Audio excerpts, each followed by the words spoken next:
groups and also. I know. Sorry for that. I'm at the moment I'm trying to share our live stream in different social media platform before we start. So that's why if there was a sound, but I think I'll be done in a matter of time. Okay, wait. This. Okay. Great. Just let me know. Okay.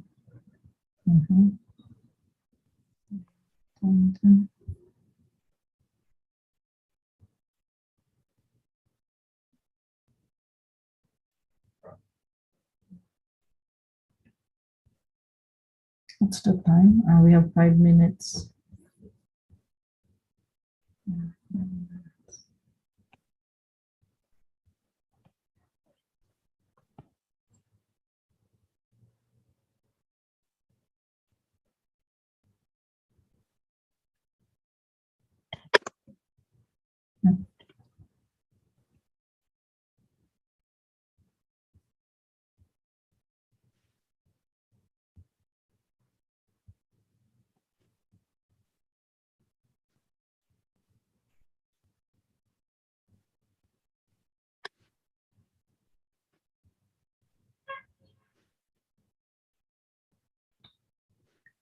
We have 4 minutes before we start. So we have a few minutes to chit chat. Yes, I have just connected with Yang Li. May I ask when should we have a group photo? Yeah. That would be nice. So could you remind the guests sometimes during the meeting so we can do? Yes, and also everyone should open their video so you know we can get a nice photo. Yes.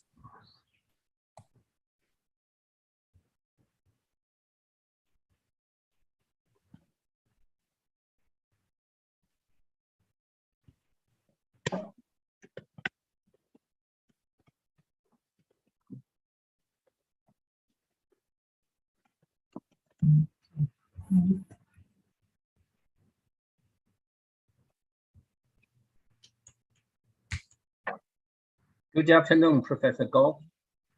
Good afternoon, Professor.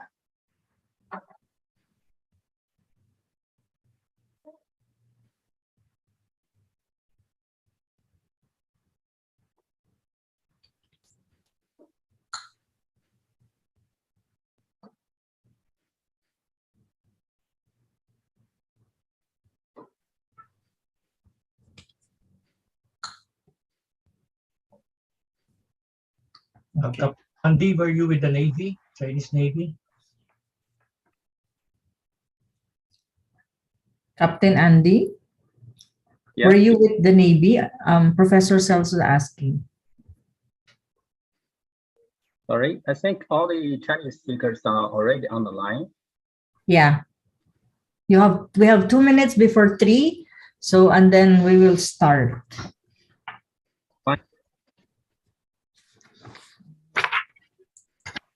I'm already done with my social media thing. So we're ready in a matter of time. Okay, 2 minutes, 2:58. By 3 o'clock, we'll start.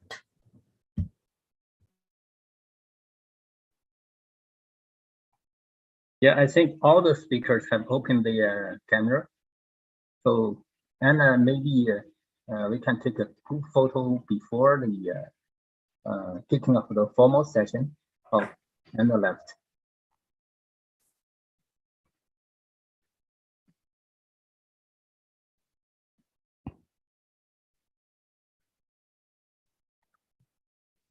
Sorry, I went to the comfort room just to make it sure that, you know, I'm ready for the whole webinar until the end. I think you can take group photo now. All the speakers have opened. Yeah, sure. Yeah. Okay. Can you, how you do that? I mean, I'm not good at this. I mean, to put everyone in the frame in the full screen?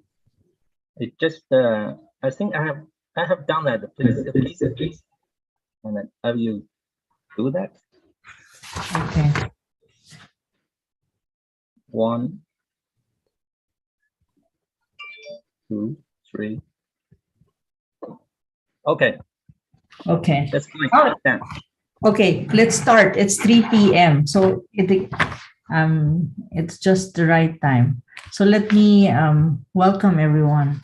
Okay, ladies and gentlemen, good afternoon to everyone, to our esteemed and distinguished speakers, and to all those people who are part of this webinar, and also those people watching and participating via live stream on different social media platforms, especially on the social media platform of the official media partner of this webinar, the Manila Times. Good afternoon, and thank you for attending and participating in this very timely and very important, I think, webinar on oil and gas joint development cooperation between China and the Philippines. To give us an opening remarks, may I call on Captain Andy Shi Chen, founder and president of Global Governance Institution. Captain Andy, you have the floor. Thanks, Anna. Good afternoon.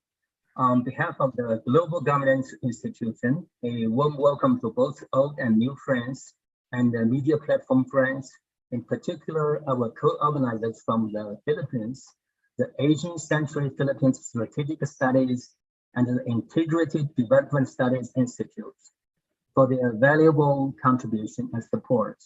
I'm retired Captain Andy Chen, founder and the president of the Global Governance Institution.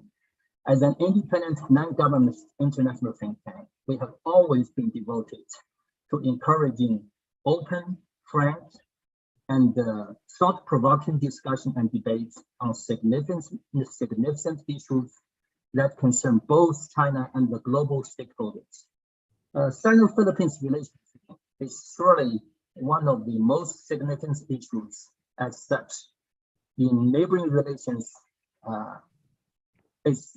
since neighboring relations is always vital among China's foreign relations, as one of the series of China-Philippines dialogue at the NGO level, today we are going to focus on oil and gas joint development cooperation. Since taking office, His Excellency Mr. Duterte, the former president of the Philippines, has decided to leave aside the South China Sea arbitration on hold to improve relations with China.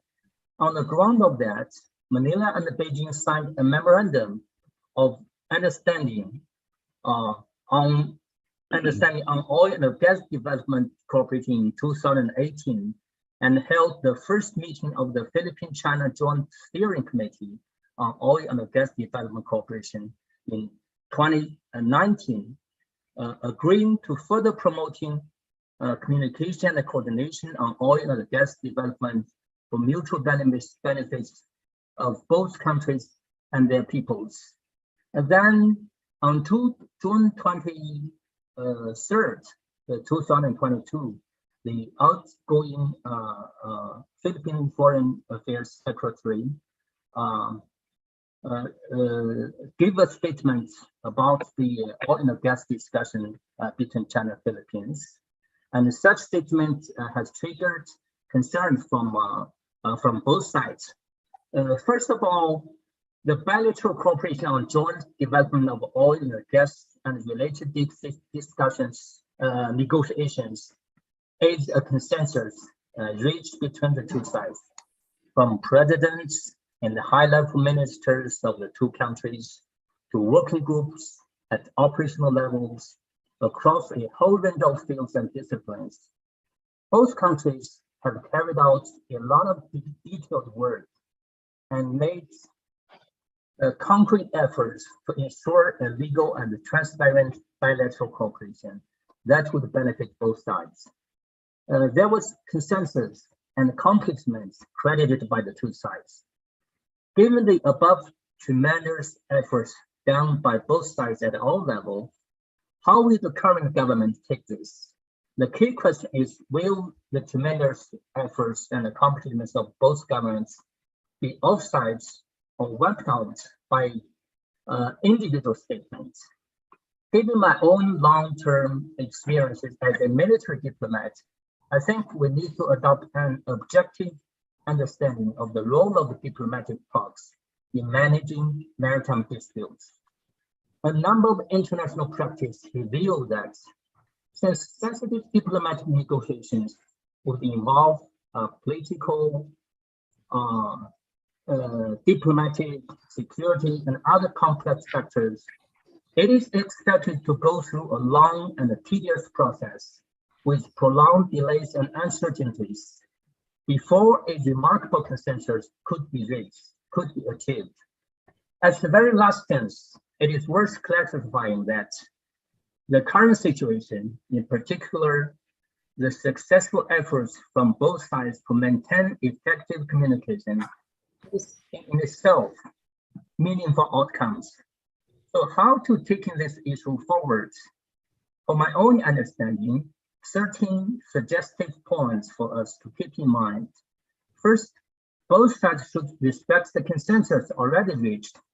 Second, resolving the differences between China and the Philippines, and also between China and other countries through diplomacy and dialogue, maximizing bilateral consultative mechanisms and multilateral mechanisms through the ASEAN level, without affecting the two countries' respective standpoints on sovereign and territorial issues. Third, to focus on a substantive and a technical issue rather than on politics, while striving for cooperation and goals and sustained progress step by step, hopefully reaping early harvest. Last but not the least, to take active attitudes in carrying out a constructive dialogue with strategic visions to promoting development cooperation projects and to proactively address the difficulties and challenges faced both independently and collaboratively.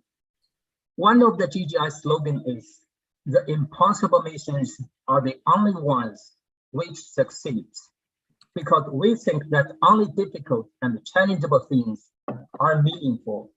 It is in this spirit that Anna and I initiated this dialogue to get together a group of serious scholars to share their perspectives on this very important topic.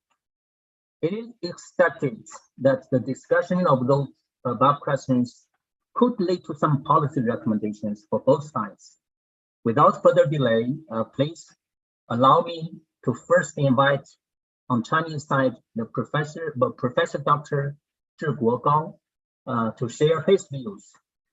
Professor Gao is the president of Chinese Society of the Law of the Sea, a former judge of ACPSSII, professor of Chinese University of Political Science and Law, and also as well professor of Dalian Maritime University. Judge Gao, the floor is yours. We expect each speaker to make their remarks within a maximum of 50 minutes. Thank you. Please, the floor is yours. You need to share the screen of your PPT.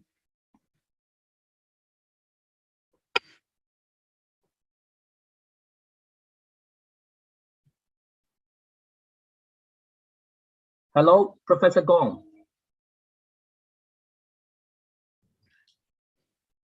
Anna, maybe we can. Probably we can move to Dr. Henry before Professor Gao, because I think he is not in front of his computer. Yeah, please go ahead. Oh yes, okay. Dr. Henry, let me introduce Dr. Henry first before I call him. Dr. Henry Chan is the Senior Visiting Research Fellow of Cambodia Institute for Cooperation and Peace. He completed his university degree in engineering from the University of the Philippines and also MSc in biopharmaceutical from the University of New South Wales and PhD in management from Singapore Management University. Dr. Chan's research interest is Chinese economic development ASEAN and China relations, technology and economic development. Dr. Henry, please proceed. Thank you very much, Captain TIAN and Anna, for having me here in this very important webinar. I have not prepared my PowerPoint, and my contribution is I want to look at this issue, both the territorial dispute and the issue of oil and gas corporations from a historic and economic development point of view. This is a little bit unusual, but I hope that it can add value to this webinar. First, from the historical perspective, let us realize that territorial dispute is older than the notion of statehood. Even before human civilizations, we already have people fighting over territories. So it's right to say that territorial dispute is actually longer than human civilizations. But after we realize this, we have to ask the next question. How come until today, we don't have very satisfactory solutions on these centuries of problems? Now, historically, territorial disputes were settled by peaceful means or non-peaceful means. But I think everybody realized, very unfortunately, the non-peaceful means actually dominate human history in solving territorial problems. So this is something that we have to take in mind. If we don't take this thing carefully, this thing spillover effect can be very serious. Now, among cases settled by peaceful means, third-party arbitration is a very rare occurrence, and it only covers very minor disputes.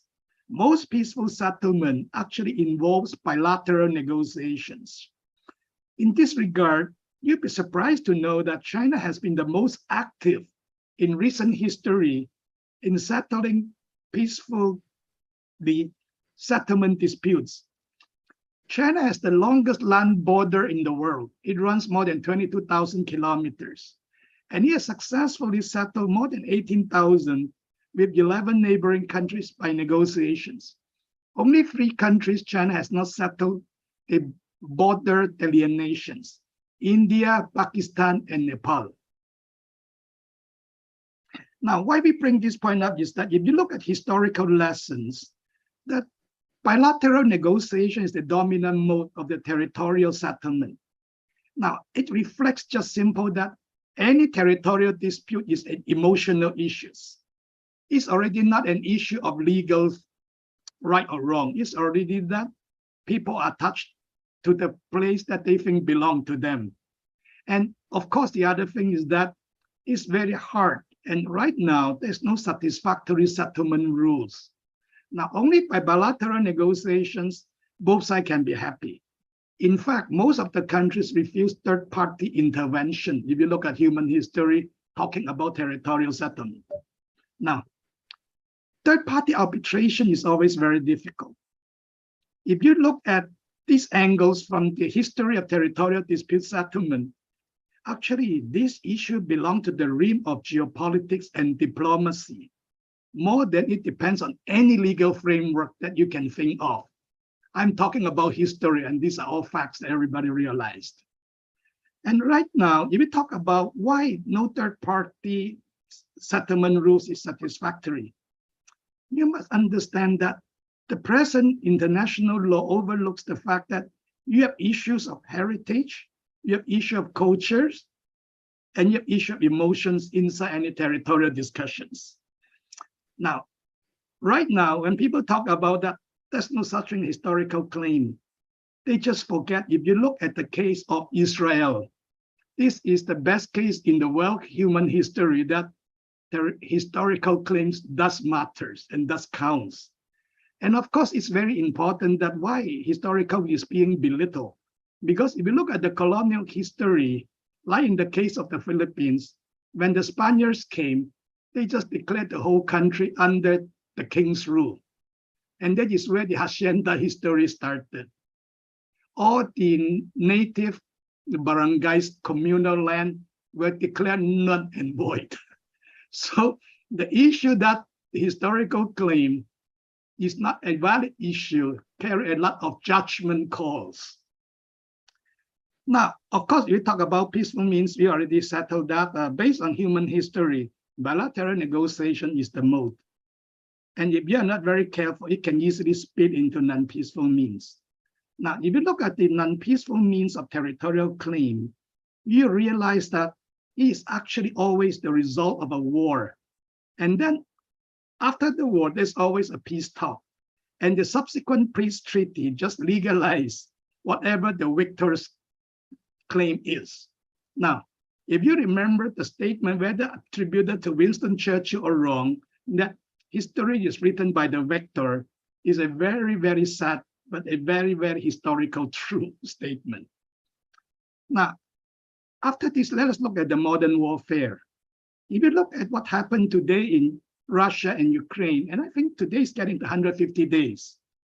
Now, there are now 6 forces operating in this new era of fighting.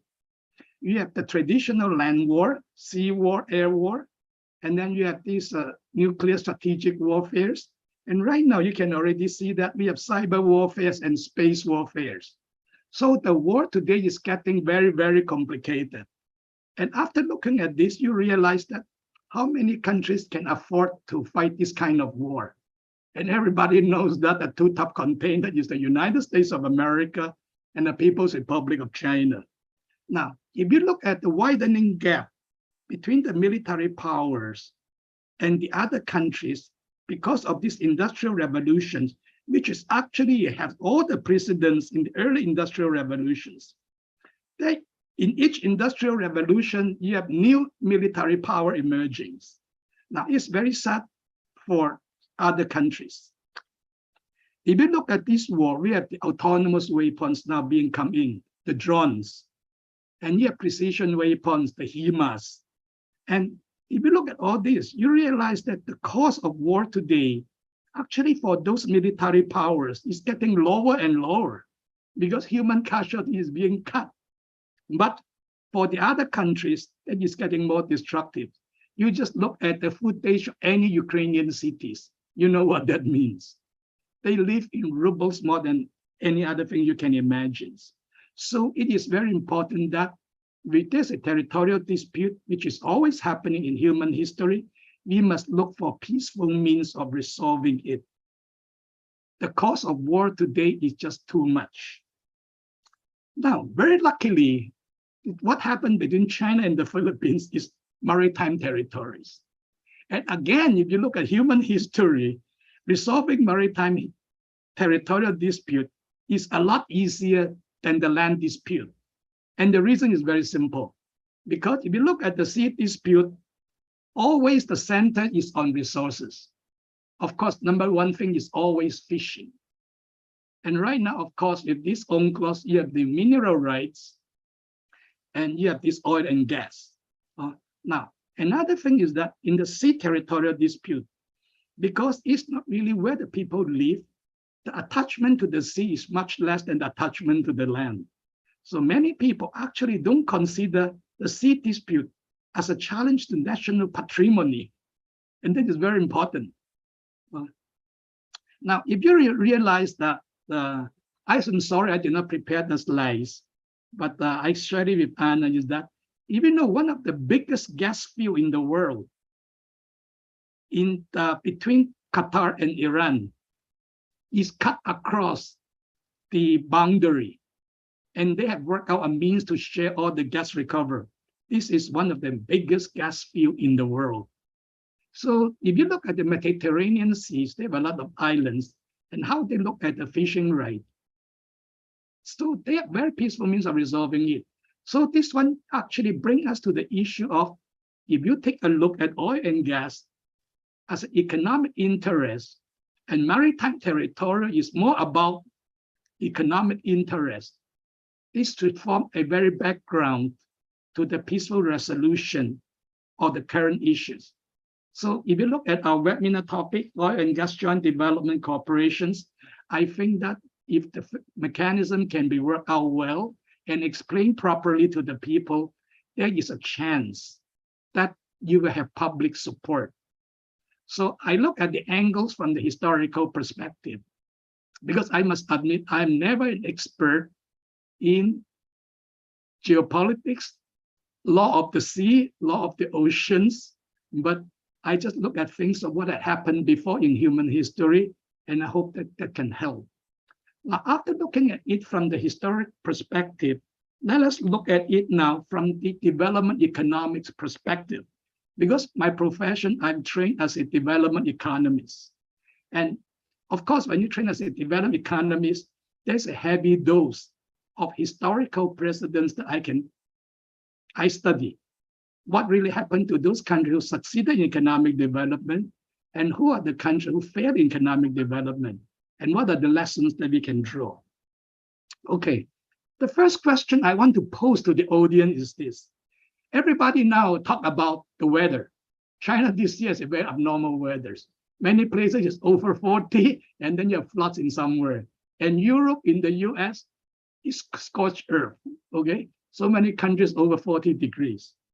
Now, the commitment to climate is definitely something we cannot get away. If the climate changes proceed at this rate, human civilization is going to change dramatically. Our survival is at stake. In fact, Southeast Asia is in a very difficult situation. I study this climate change and must tell you that if you go to Navotas today, you know how many places can easily get flooded in the high tide, okay? The ocean is really rising. The water is intruding. Now, this question is this. So many countries now commit to so-called zero carbon emission by 2050, 2060, okay? Now, you know that one of the biggest economic victims of carbon neutralization is oil and gas, because they are the one producing the carbon dioxide that warm the planets. So if you realize that, I pose this question, shall we exploit the oil and gas today when they are very valuable? Because right now in Manila, everybody is suffering from this high price of gasoline. But you can already foresee, over the long term of 20, 30 years, oil and gas importance to global economy is going to be diminished, whether we like it or not, because we have no choice but to phase them out. So, number one thing, are we going to fight over an asset that the value is diminishing by emotions? Very objectively, from the development economics point of view, let us be realistic. Get them out first off the ground and help the economy as soon as you can. Now, everybody knows that military expenditure is a consumption and not an investment in most countries. Only those countries who build arms, like the Nazi Germany, need an arm industry. Most of the others who buy arms realize that military expenditure is a waste. That is why you have a classical saying, economics, a choice between gun and butter.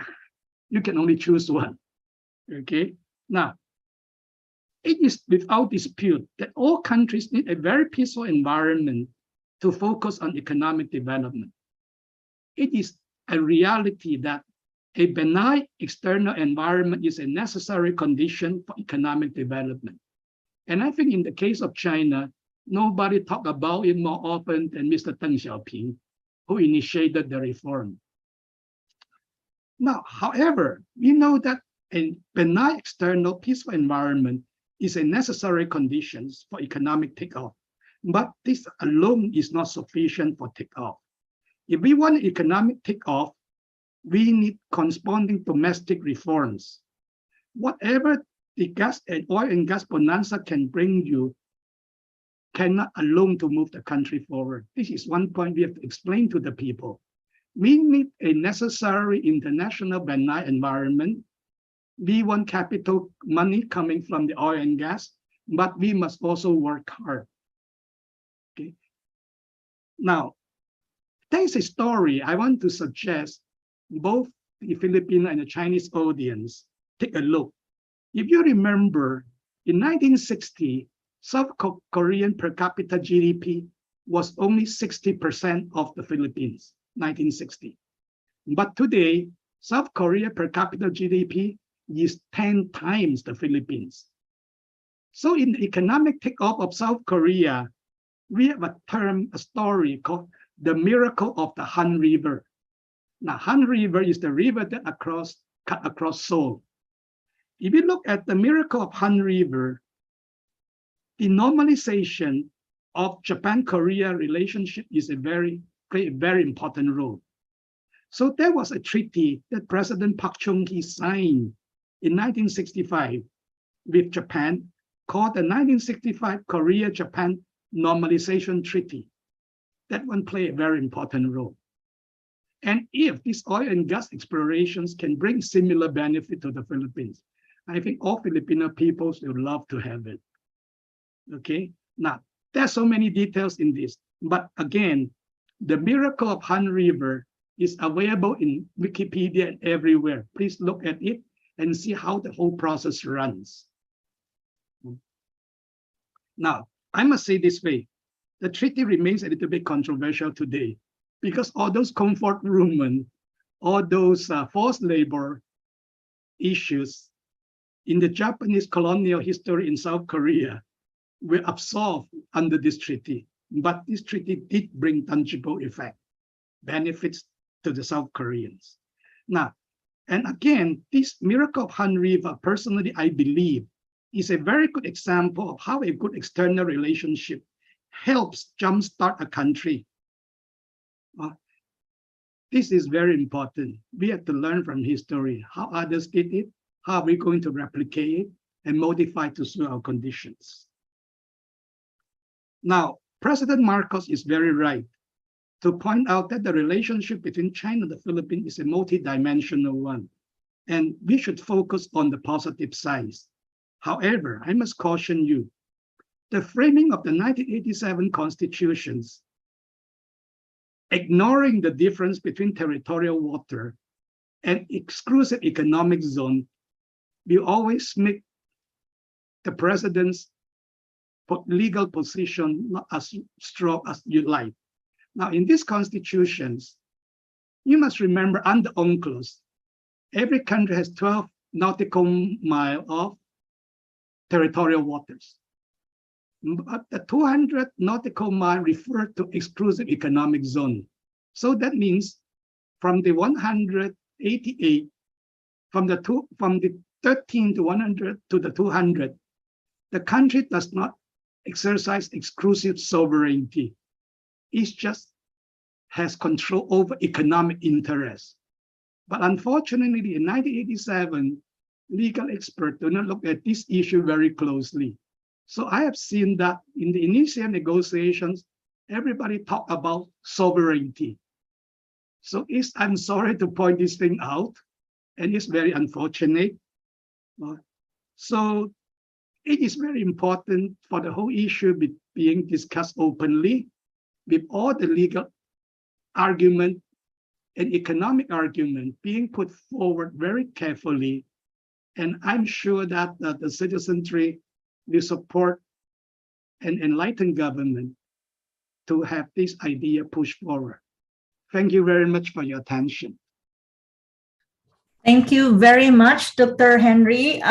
By the way, ladies and gentlemen, Dr. Henry is also the Adjunct Research Fellow at the Integrated Development Studies Institute. So if you listen to Dr. Henry, he is trying to lay ground the historical, somewhat historical perspective to the issue of territorial dispute and in relation to the oil and gas joint development cooperation between the Philippines and China, vis-a-vis the disputed South China Sea, because that's where it's supposed to be located. So what he's just saying is, that, there's a need for this oil and gas development to proceed, but at the same time, there are a lot of things to work on between the two countries. And another thing that I think is very important that I want to point out with Dr. Henry's talk is that bilateral negotiation is the way to settle territorial disputes. So without further ado, I will give the floor back to Captain Andy for the introduction of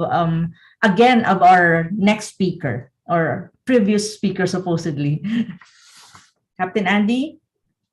Thank you, Anna. A very impressive, Dr. Henry. I think that if we grasp the opportunity, the time between China and the Philippines could become a golden period. If we lost the opportunity to develop ourselves, it would be unfortunate. Thank you.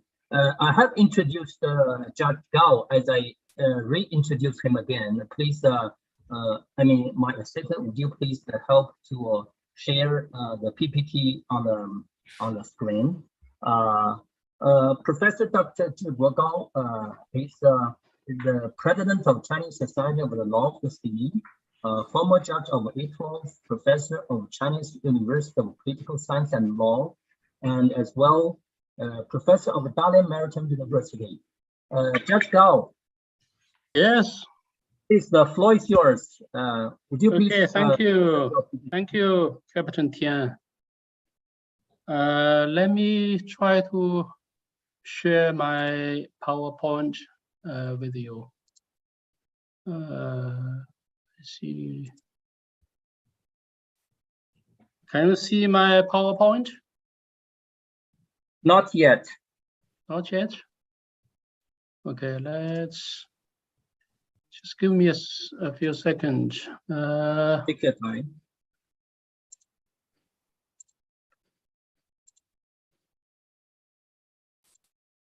Okay, let's share my. Is this time okay? Yes. Okay. Dear Anna and Andy, we have two Anns here, and distinguished panelists, distinguished attendees online from both China, the Philippines, and perhaps a third place elsewhere. Good afternoon. First, I'd like to commend the two organizing institutions from both China and the Philippines to organize this webinar on oil and gas joint development cooperation between China and the Philippines. We all understand that the Sino-Filipino relations arrive at a new junction in the sense that there is a new administration in the Philippines. And of course, worldwide, we have a general world backdrop, and that is the conflict in Europe between Russia and Ukraine. So this dialogue is really, in my view, is really timely, very necessary, and very important, and for both of us to move forward. I feel very honored to be included in the program of this webinar, and I also feel excited to once again touch upon with other panelists on one of my favorite topics in my professional career. I will move forward in 4 brief phases, and I'll speak roughly for 20 minutes. About 30 years ago, I was teaching in a British university. The reason for me to move on from US to teach in the UK is that my PhD supervisor told me, and he said, I quote, "If you have taught in a British university, you can teach anywhere in the world," unquote. So this is why I went. During my teaching time, I published my first book in English, entitled International Petroleum Contracts. This is why I say one of my favorite topics. The book has been published for the last 30 years, and it still sells at a very strong price, $450 US a copy. The other thing I wish to mention or share with the panelists is that roughly 25 years ago, I published an article entitled "The Legal Concept and Aspects of Joint Development in International Law." I have an electronic copy with me, and if any one of you wish to have a copy, and you can email me or WeChat me, I will be able to circulate this to you. Let me go back.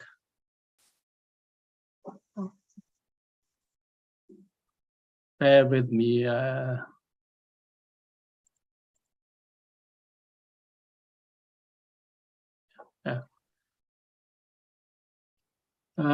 Another thing I wish to mention to the Filipino colleagues is that we both countries started our negotiation or consultation on joint development roughly 20 years ago. I have a set of PowerPoint dates back to 2002, March 5th and 6th.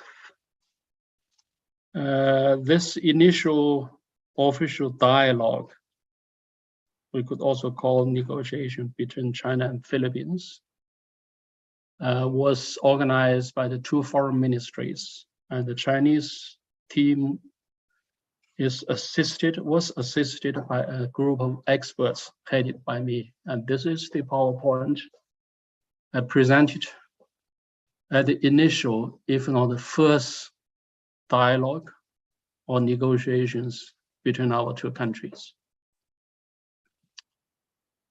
And finally, as an introduction point, I want to touch upon the 2018 Oil and Gas Memorandum between China and the Philippines.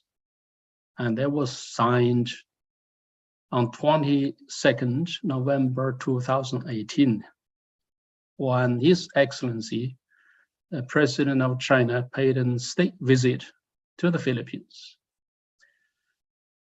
And the MOU also authorized to establish a joint steering committee.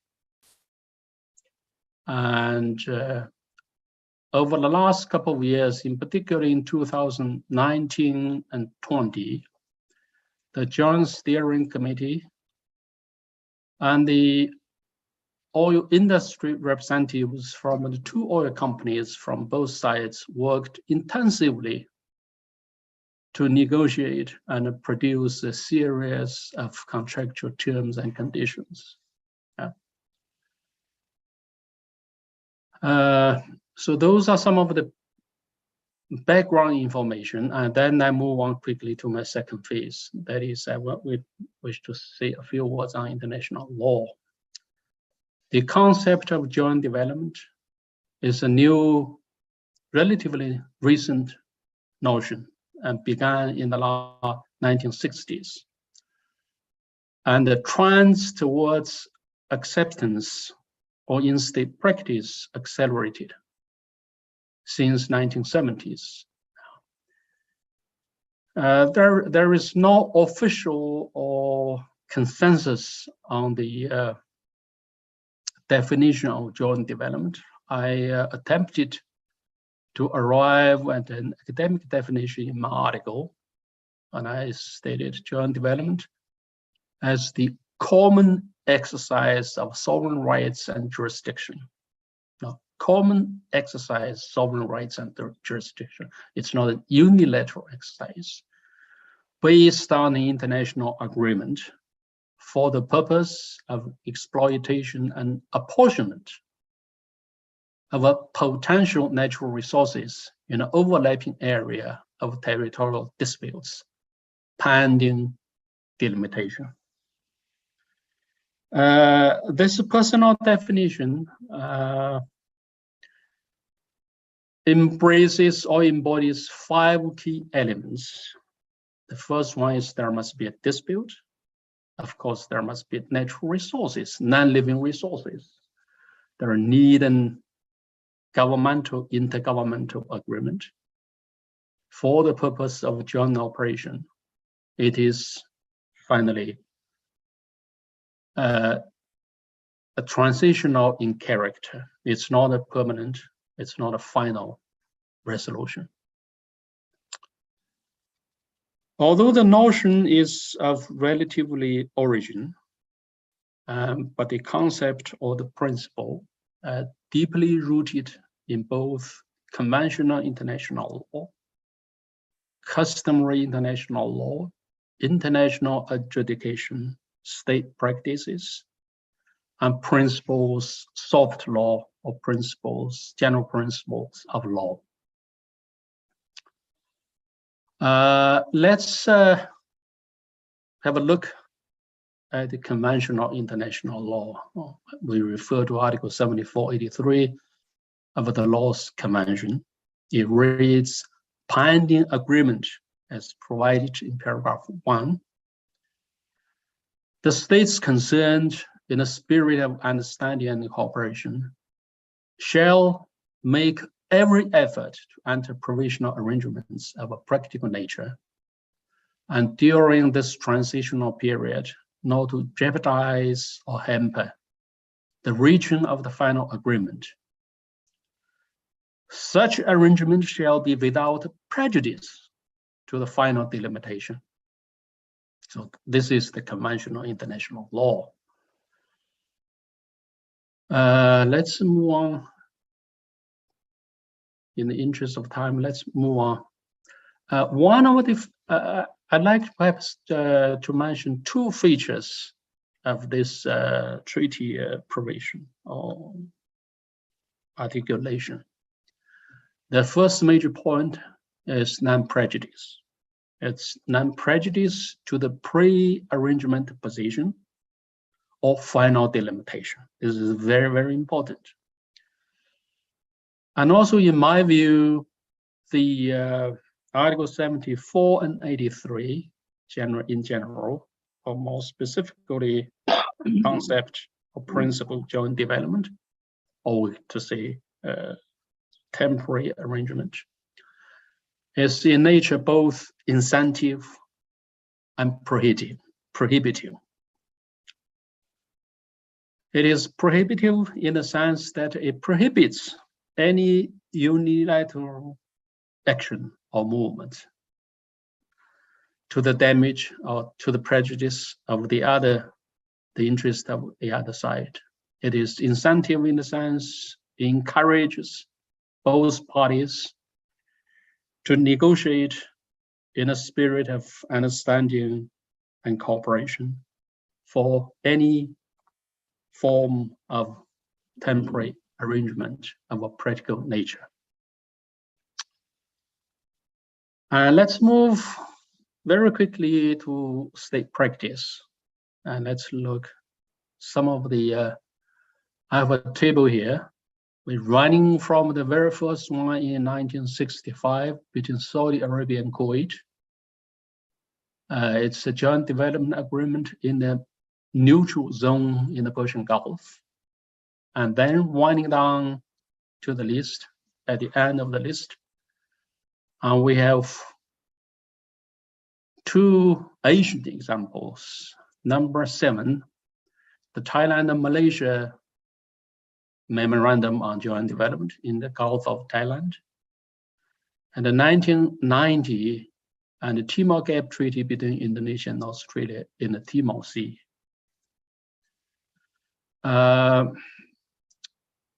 We will not go into any details of the of these state practices, since I think we know most of them.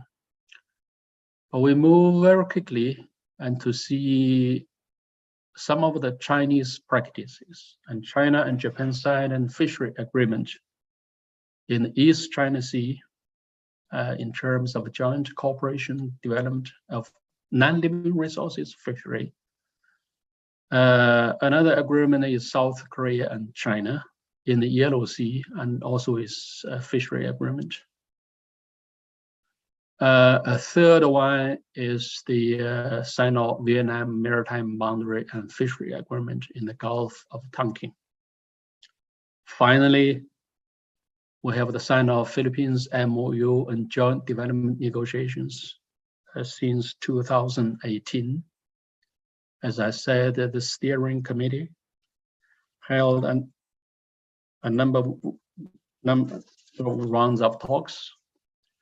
and the industry representatives from the oil companies from both countries went on intensively to deal with some of the concrete contractual terms and conditions. I think the negotiation between China and Philippines in the current round is much broader and in-depth than the previous agreements, since it touches upon very concrete and detailed aspects of oil and gas development.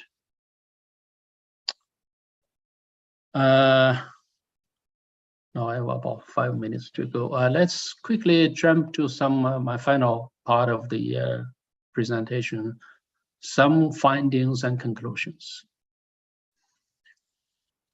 Joint development has been on the rise over the last 40 years.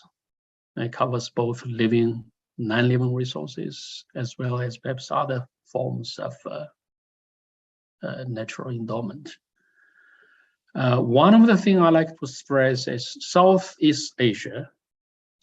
Asia produces some of the finest models in terms of joint development. The first one is between Malaysia and Thailand. And the second one, perhaps we could mention, is that between Indonesia and Australia. Yeah. It proves that joint development is a workable approach to complicated territorial disputes and sovereign issues.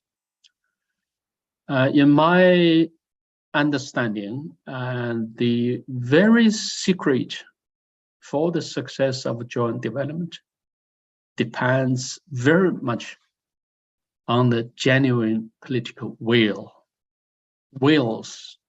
plural forms here. It's not the will of one party. It needs the wills of both parties. The 2018 MOU between the two sides is a legal document of a treaty nature. And if you read, it's an official, it's a intergovernmental MOU. It's an international legal instrument. It's not a political sort of a declaration. Yeah. And the work of the Joint Steering Committee and the contractual negotiations by the oil companies demonstrate the spirit as provided in the convention, the spirit of understanding and cooperation of our two governments. Yeah. As I recalled to you in my opening PowerPoint, the initial talk between our two countries started, to my best knowledge, in 2002. 20 years has flown over. So it takes us 20 years to arrive at the present stage of oil and gas joint development cooperation. It's not an easy task, dear colleagues, dear friends. 20 years, almost a time of a generation. Yeah, it's painful.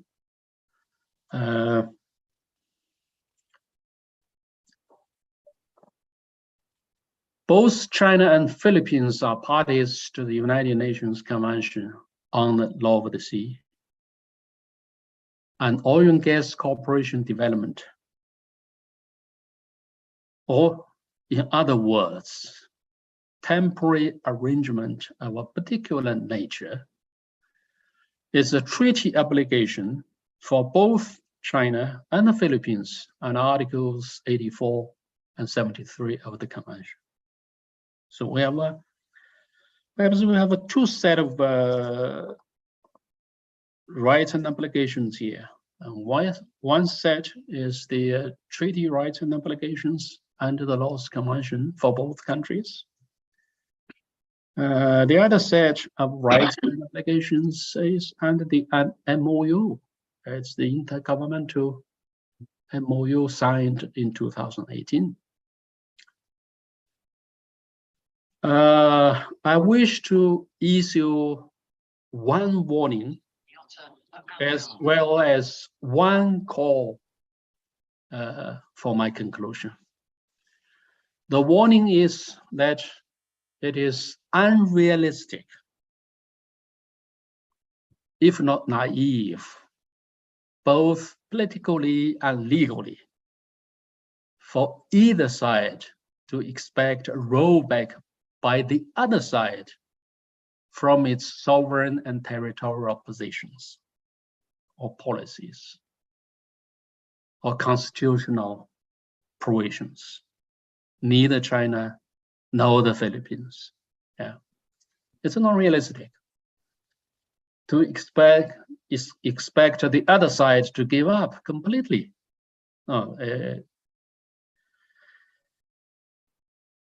My second point is that it would constitute a major mistake. It's not a pity.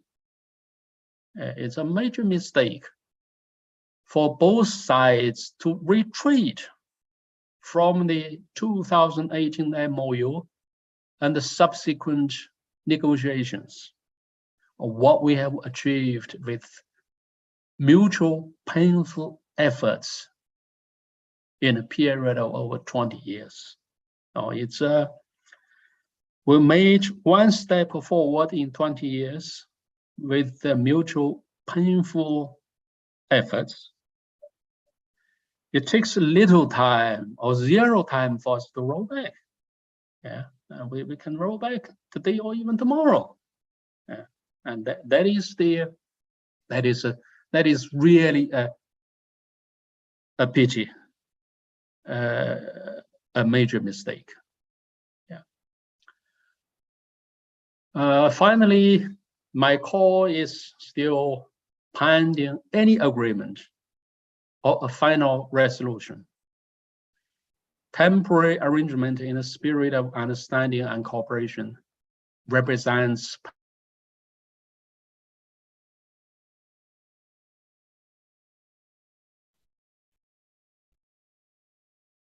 in the South China Sea. And with that, I conclude my presentation, and thank you for your time very much. Thank you, Judge Goh.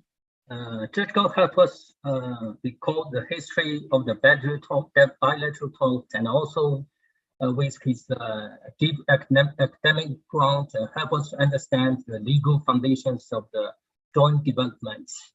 Thank you very much. And also, at your conclusion, the warning and the points you mentioned. Thank you very much. And without further delay, Anna, I will turn over back the floor to you. Captain Andy, I think it's you who will introduce the third speaker. But before you introduce the third speaker, I think one of my takeaways from the presentation of Professor Gao is that I think very, very important point that we all need to understand, I think, especially our leaders in both countries, is that the success of oil and joint development cooperation, or any cooperation for that matter between the two countries, especially on the disputed South China Sea, is, I think, that both governments will have strong political will to pursue in the context of mutual understanding and benefit for both countries and their peoples. I think that's one thing that I absorbed, and I got strongly from the presentation as well of Professor Gao. This along with the many other knowledge and information that I received and I got from his presentation. Captain Andy, please introduce the third speaker. Quite agree with you on your comments. And now, please allow me to introduce our third speaker, Mr. Li Yang. He's the Executive Director from the Institute of China European Studies, ACPSSII. Mr. Yang Li, Please, the floor is yours. Thanks, Captain Andy, and thank the co-hosts for organizing this very important event. And good morning and hello to everyone from Brussels, because ICES, the Institute for China-Europe Studies, is a Brussels-based think tank, so with a focus on China-Europe's relations. So when I'm here talking about oil and gas cooperation between China and the Philippines, I do it more in my personal capacity, using the experience from my past service with China's Ministry of Foreign Affairs, as well as with my research in the National Institute for the South China Sea Studies. And with regard to the general situation of China-Philippine relations, as pointed out by many commentators, President Marcos is expected to continue with a balanced and pragmatic approach in Philippines foreign policy. And we could see that China and the Philippines have already agreed to develop a better and more robust relationship. And they also agreed that in this very important bilateral relationship, the South China Sea issue shall not be the mainstream. So it is very promising, but however, this does not imply that the South China Sea issue is no longer important. On the contrary, it does indicate that both countries, both sides, have to address this issue more carefully and in a more responsible manner. And oil and gas joint development is one of the issues that still need to remain on the agenda, so which comes to our topic today. I would like to make my comments from three perspectives, by looking down, looking back, and looking ahead. And my first point is from looking down to the bottom or to the root of this issue. The reason why the subject of oil and gas joint development comes up is that China and the Philippines have disputes in the South China Sea. And those disputes are territorial in nature and in origin, only later extended to maritime rights and jurisdiction as the 1982 United Convention on the Law of the Sea entered into force in mid-1990s. Oil and gas or fisheries, this kind of contests over resources often appear on the headlines, but they are only symptoms, not the root cause. The root cause is territorial disputes. And such kind of disputes exists in many parts of the world. South China Sea is not a unique case. On the other hand, we can find that nowadays, when people talk about South China Sea, they often approach this issue from the perspective of geopolitics or economic development. And this is fine. But when doing so, they shall not ignore that the territorial disputes are at the root of the case. And these disputes have a profound influence over all the current troubles in the South China Sea. And because the territorial sovereignty is at stake, neither China nor Philippines has any room for compromise.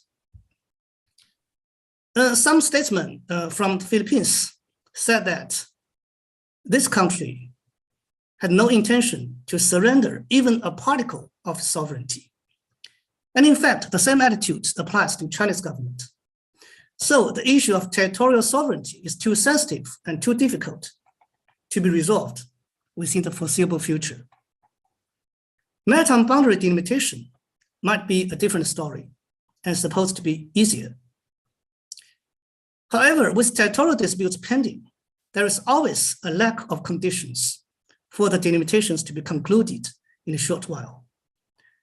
Under such circumstances, the only logic applied in these disputes, as it is applied to disputes in other parts of the world, is that transitional or provisional measures are always the best option to address the issue.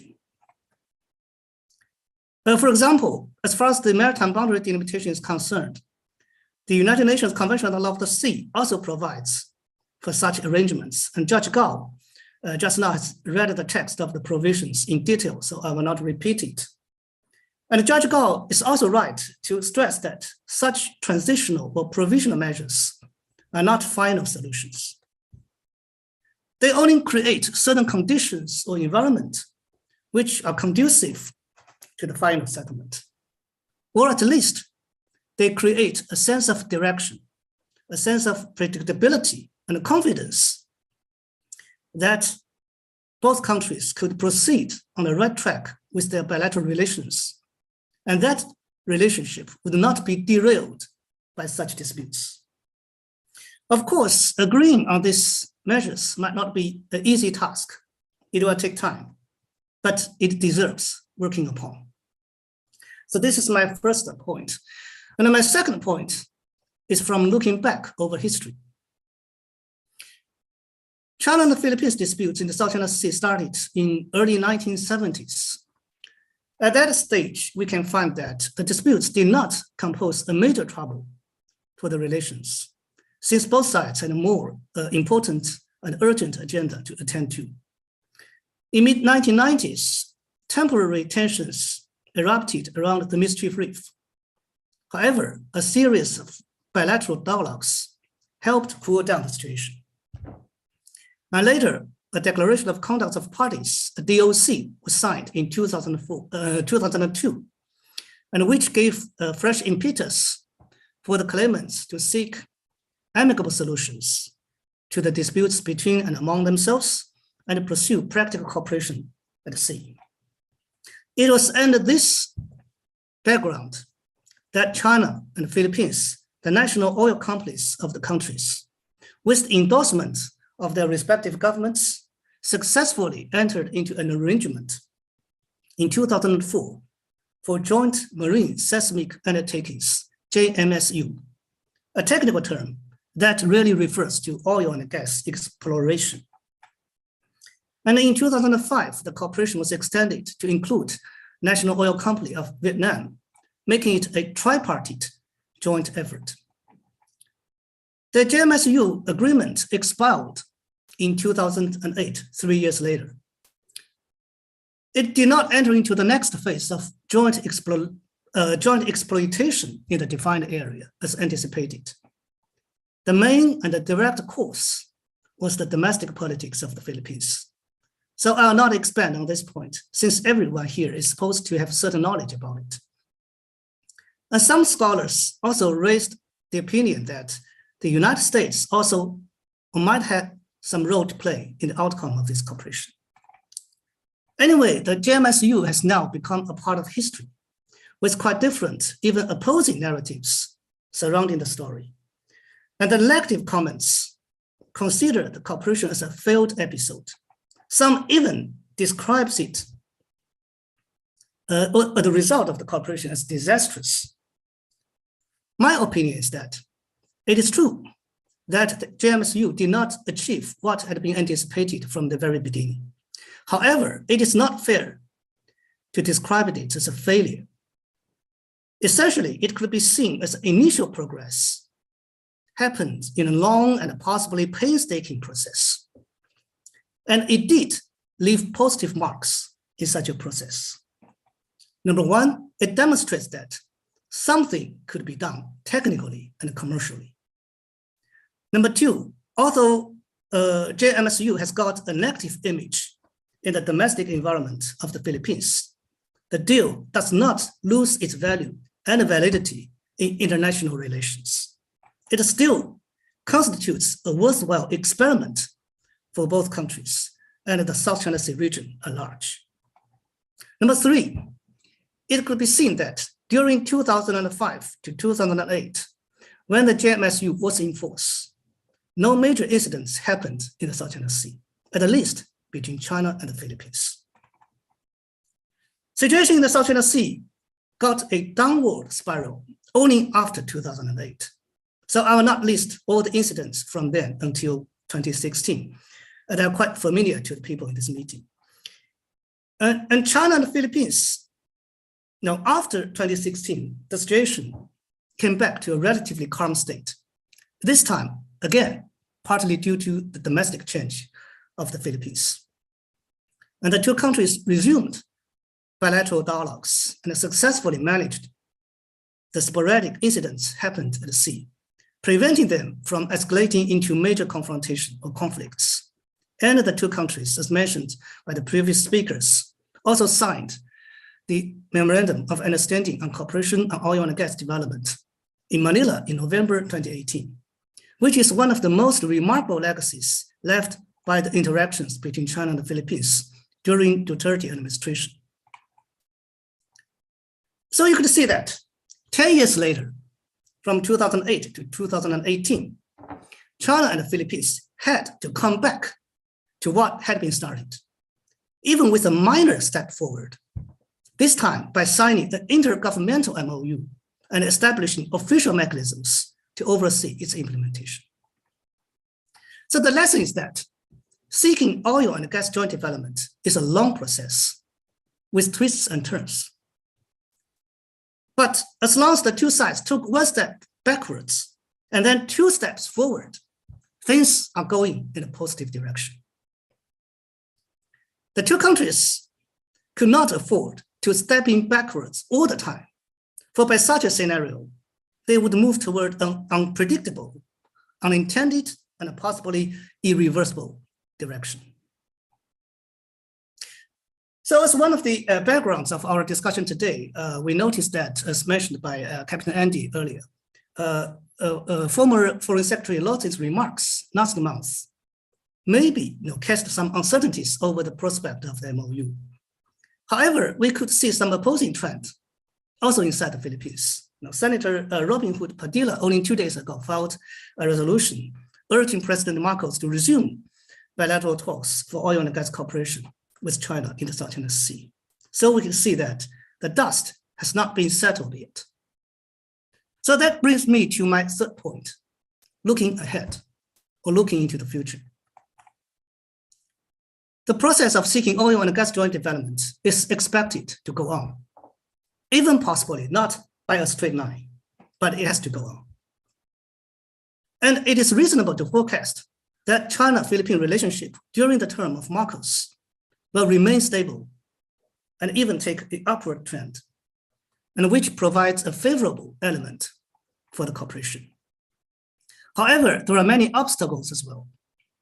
Compared with in 2008 and even with 2016, the overall strategic environment has gone increasingly hostile, with the US-China strategic rivalry becoming maybe a fact of life, particularly in this region. And the South China Sea is a major arena for this rivalry. And also the domestic politics, the perceived constitutional constraints within the Philippines, and the public opinions from both sides still have their negative influence. Again, there are still very opposing legal positions and legal opinions between the two countries, which would only intensify the objections from the domestic audience or even from third parties in the world. So that how to proceed?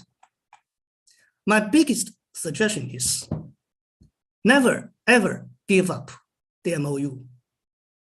So reading the delicately phrased text of the MOU, you can find that this document actually reflects or represents the greatest common denominator on oil and gas cooperation that can be identified or achieved by the two sides so far.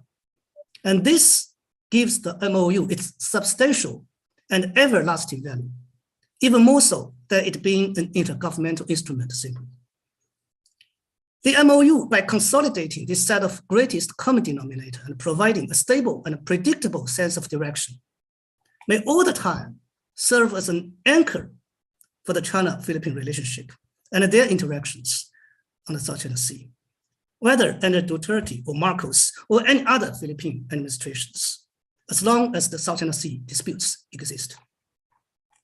So sticking to MOU is not a matter of inheritance, but a matter of adherence, adherence to a process which could only go ahead, although there might be ups and downs.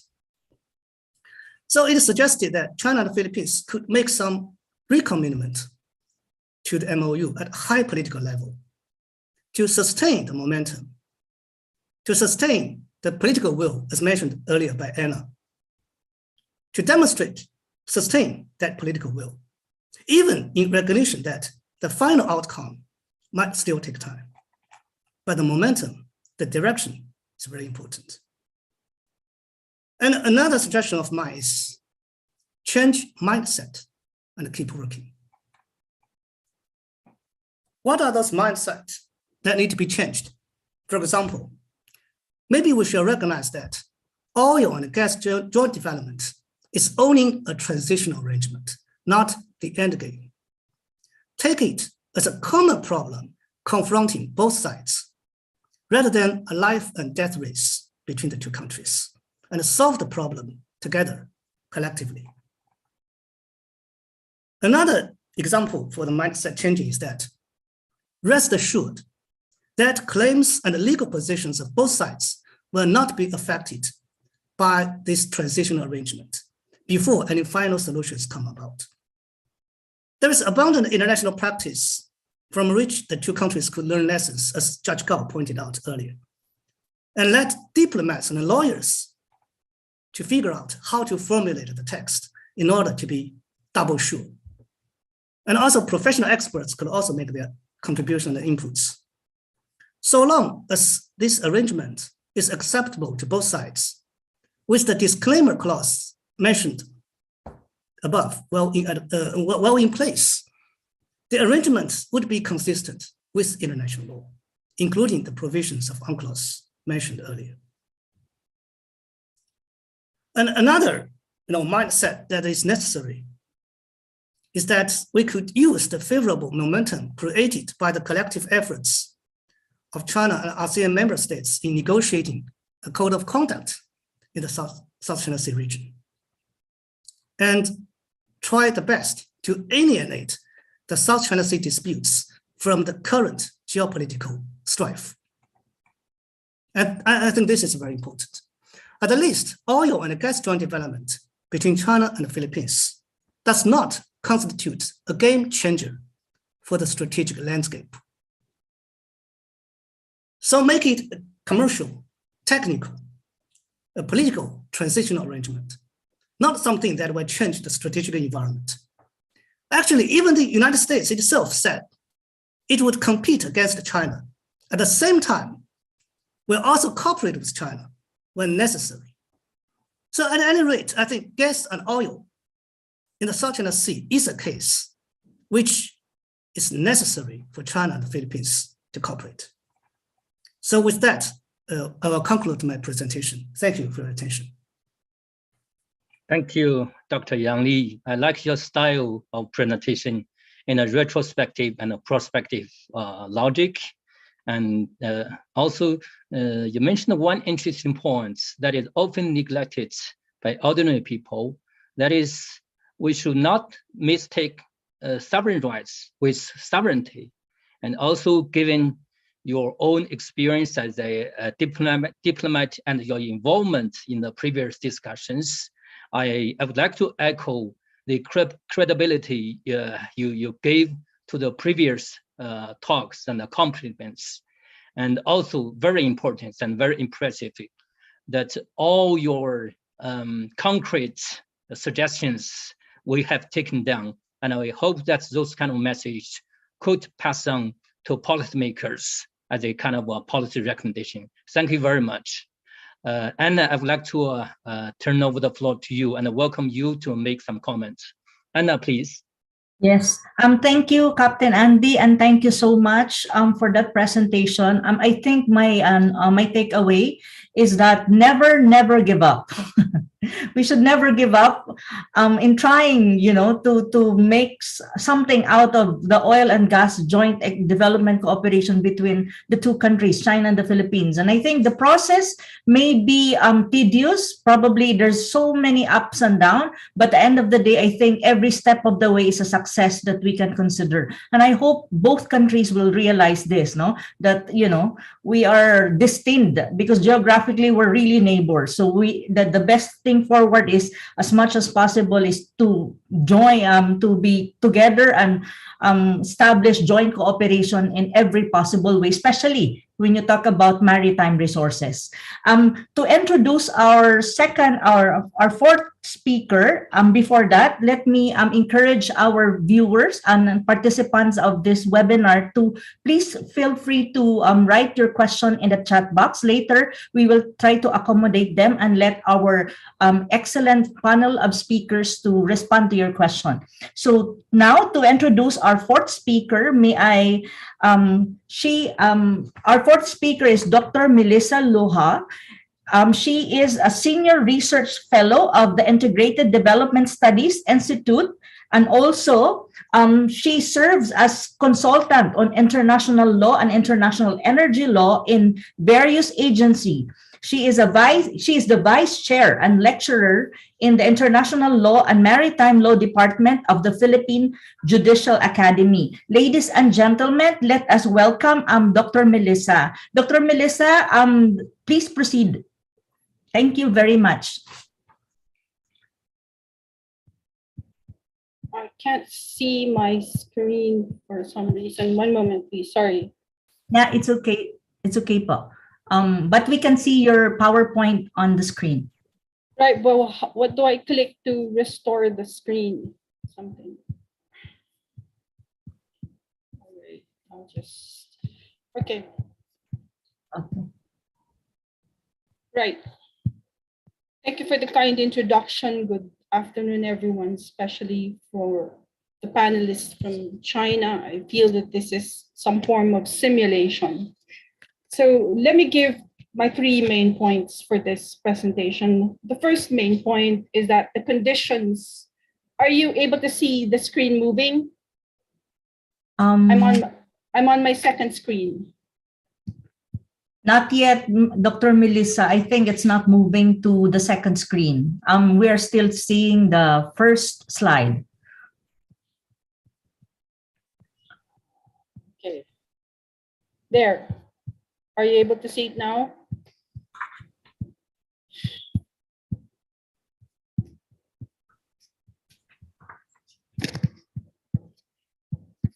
Not yet, not yet, not yet. I think we should, is it possible for you to put it in a presentation screen? Actually, my trouble is I can't even see the screen for Viber. I don't know which thing to click. Resume share. Are you able to see it now? Only the first page. Yes, but so if I move it, are you able to see the second page? Yeah, okay. Yeah, yes. Right. Second slide already. Right. Yeah, okay. So the first main point that I wish to make is that the current condition, domestic condition in the Philippines, is not conducive to joint development. It is slightly conducive to joint exploration, but I would qualify. It is slightly conducive to purely commercial cooperation onshore. It is not so conducive to purely commercial cooperation offshore, and I shall elaborate later. The second main point I wish to make is that the MOU is not lost. It can be salvaged. And the final point that I shall make is that we have to move on from joint development. We have to end our obsession with the concept and theory of joint development and rethink some expanded form of cooperation in the South China Sea. And I shall explain why I say this. So in response to the questions raised by the organizers, let me present my response in three parts. The first part is on the current state of the environment for cooperation. The second is on the status of the MOU. Are you able to see me? And are you able to see the second part? Hello? Yes. Right. And the final part would be on the lessons that we can use moving forward. So on the current state of cooperation, let me examine three forms of cooperation based on our experience. I'm on the third slide. Are you able to see it? I think you need to click the third slide so we can see it. I have actually clicked the third slide, but Yes. Current status, I think. yes. Yeah. All right. Okay. So the current status of cooperation in the Philippines can be examined based on three experiences. The first one is on the Joint Marine Seismic Undertaking.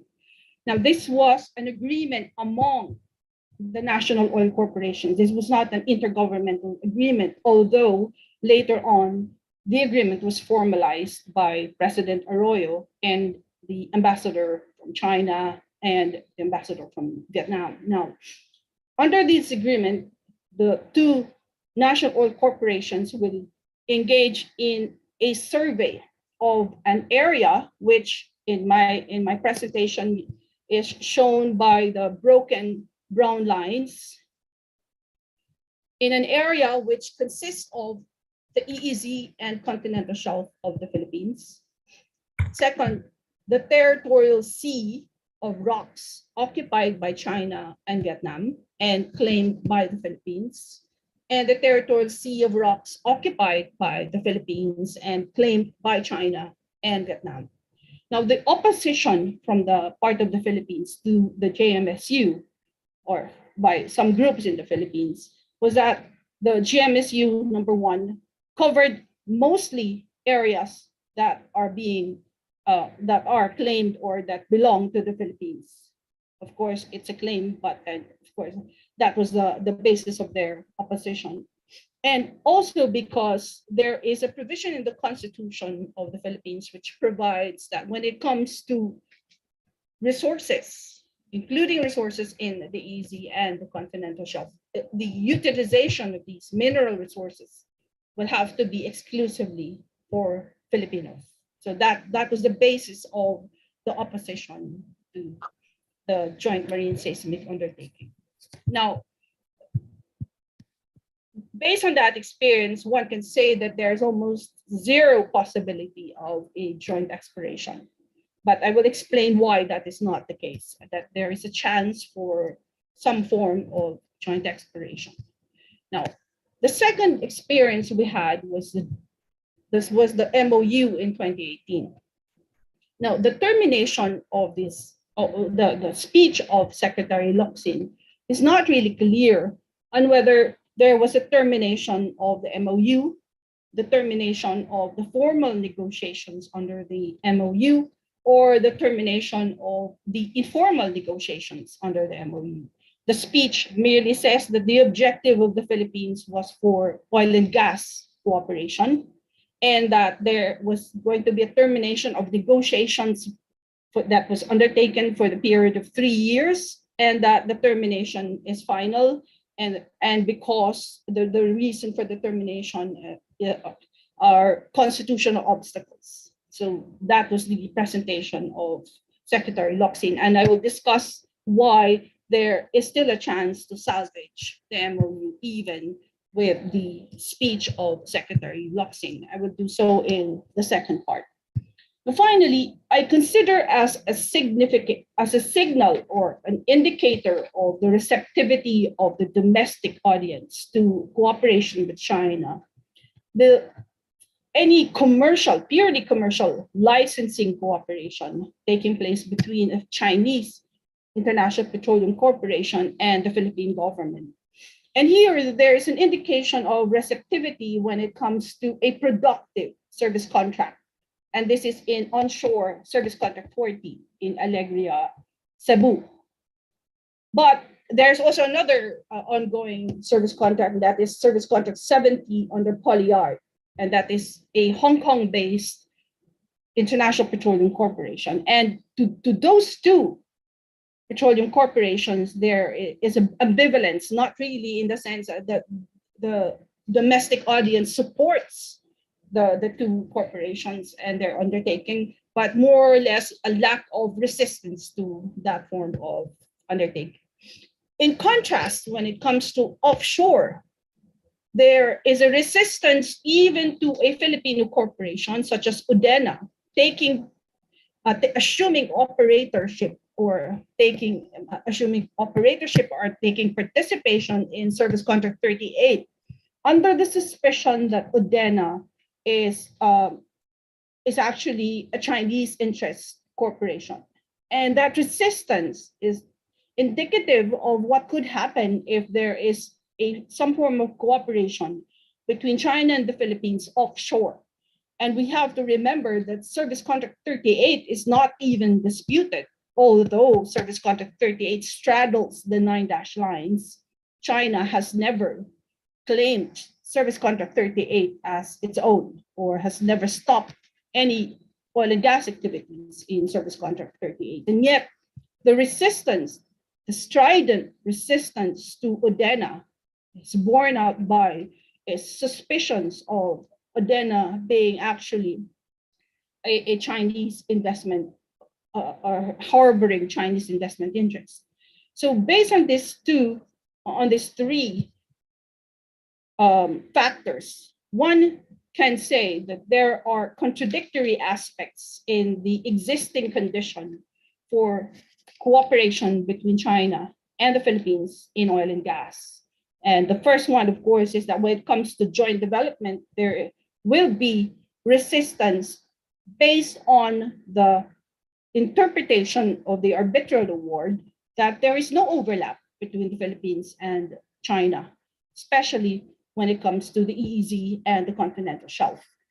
Even the definition of Professor Gao would support the view that joint development presupposes the existence of an EEZ-CS overlap. Very rarely is there a joint development in an overlap involving territorial claims. It's mostly maritime claims in the EEZ and the CS. The possible example of a territorial claims having a joint development is the one in the Persian Gulf or in the Middle East. But nonetheless, in the Philippines, there will be resistance to any form of joint development. And by that, I mean the classical form of joint development where there is a defined area in an overlapping zone involving two opposite or littoral states. And the overlap is between CS and EEZ, but not CS, EEZ, and TS. There has never been a joint development between two different categories of maritime zones. And that joint development being one where there will be sharing or almost equal sharing of ownership and operational authority, as well as almost equal apportionment of proceeds. No. So based on what I explained, there will be resistance to such an idea. With respect to joint exploration, I think there will be also resistance if the joint exploration area is as extensive as the JMSU area, where there are more Philippine EEZ and CS is covered by the area and less coming from the part of Vietnam and China, although it has been lost to most commentators about the JMSU that what is covered by the area of the JMSU is not just the EEZ and CS of the Philippines, but no less than the territorial sea of the rocks that is found, that are being occupied and claimed by Vietnam, China, and the Philippines. So also there has to be some consideration of the participation of Vietnam in any form of joint development or joint exploration if we are to have a stable environment in the South China Sea. But let me point out that in 2014, the ambassador of Vietnam, from Vietnam, proposed to the Philippines some form of joint exploration.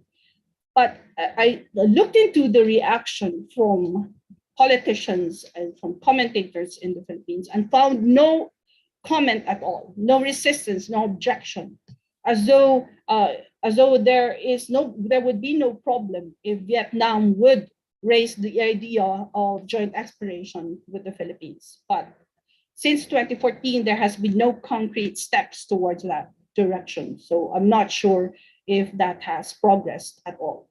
Now, of course, when it comes to purely commercial cooperation, as I mentioned, there is domestic resistance and as well as ambivalence, depending on where the commercial undertaking of a Chinese investment corporation is taking place, whether it's onshore or offshore, and whether that particular undertaking is visibly productive. So based on these contradictory aspects of cooperation, I might summarize and conclude that at the present, the environment is shaped very much by geopolitics. And it is rationalized by a particular legal narrative that has not been challenged formally or even in a widespread manner by any other commentator from both the geopolitical as well as the international law fields. But given the contradictions open the door for correction, the environment can also be reshaped, and it can be reshaped through economic pragmatism rather than geopolitics. And that economic pragmatism might become the dominant factor as the Philippines faces an energy crisis brought about by the current global events. Now, in order for a commercial undertaking by, oh, sorry, I have moved. Sorry. In order for a commercial undertaking by China to be that needs to be received well by the Philippines, whether it's onshore or offshore, maybe there is a need for that particular undertaking to be visibly productive. And in that way, the environment might improve for purposes of engaging in cooperation. But when it comes to joint exploration and development, there will be some resistance in terms of narrative based on what is shown on the screen as Section 2, Article 12 of the Philippine Constitution, which expressly says that mineral resources will have to be utilized exclusively by Filipino citizens. However, the same provision contains an exception to the general rule. And that exception states that the president may enter into a financial, which are high risk investment contracts, financial or technical agreement with a wholly owned foreign corporation for purposes of mineral extraction, oil and gas extraction included. And this particular exception has been interpreted by the Supreme Court to mean that service contract, petroleum service contracts, onshore or offshore, may be issued in favor of a foreign corporation, and that therefore oil and gas resources are exempt from the general rule under Article 12, Section 2. And the only conditions imposed by the Supreme Court is that, number one, there has to be a law existing authorizing such licensing to a foreign corporation, such as a Chinese corporation, offshore or onshore. And that second, there has to be an agreement or adoption of the agreement by the president himself or herself. And in this case, the onshore contracts of China meet all the requirements, and at the same time, the offshore contracts will have to meet those requirements. The objection of exclusive utilization by Filipinos is a legal narrative that can be modified, especially if the Philippine Supreme Court decides on the existing petition on the constitutionality of the joint marine seismic undertaking. And I think that most commentators and most interest groups have completely ignored that the Supreme Court is a battleground for narratives about the South China Sea. And in any event, of course, as I said, joint development is conceptually problematic for the Philippines, especially in the light of the arbitral award. Now, we can say, of course, that the arbitral award can be set aside, but to do so would be to modify the status quo ante, that is the status quo before the 2018 MOU. Remember that our starting point is the 2018 MOU, and at that point, there was already an arbitral award.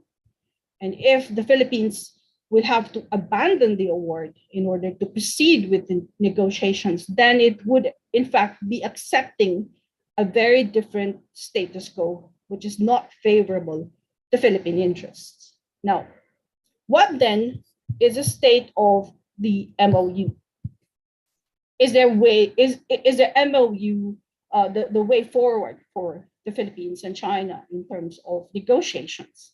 Now, when Secretary Locsin canceled made a speech about the termination of negotiations, it was not clear exactly what Secretary Locsin was referring to.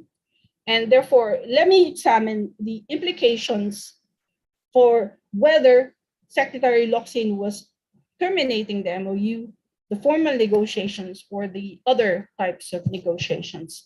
And let me go to first the remarks of the Secretary, and let me break it down into the following. First, the Secretary mentioned the termination of a 3-year negotiations.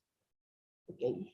Second, he said that the obstacle to further negotiations is constitutional on the part of the Philippines, and that as a result of the termination of the 3-year negotiations, there is now a failure on the part of the Philippines to adopt a form of arrangement that would allow for development of oil and gas resources. So that is the context of the speech. Now, I have not seen any official statement or communication for the termination of the MOU.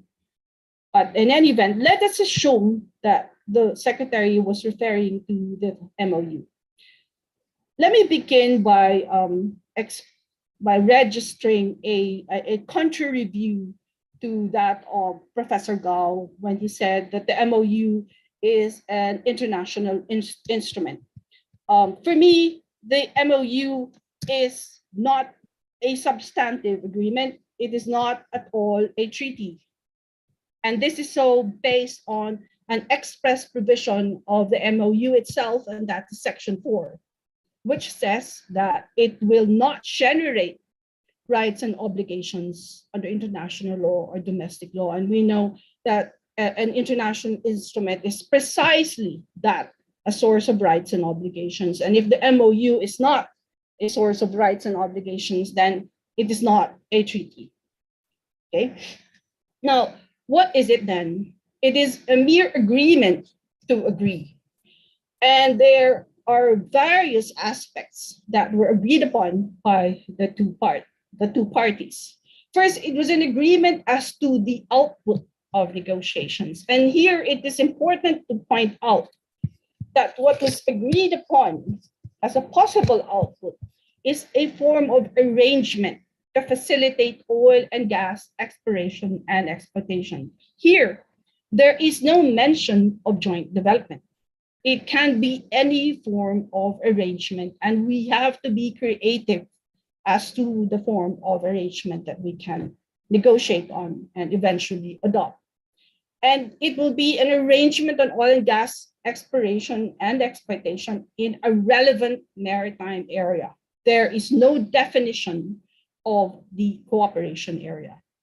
And finally, it will have to be consistent with international law rather than with the domestic laws of the two countries. And of course, by international law, here we mean some form of a bilateral agreement or maybe even a functional agreement between the two parties that would then be the source of rules and rights and obligations within that cooperation area, whatever that might be.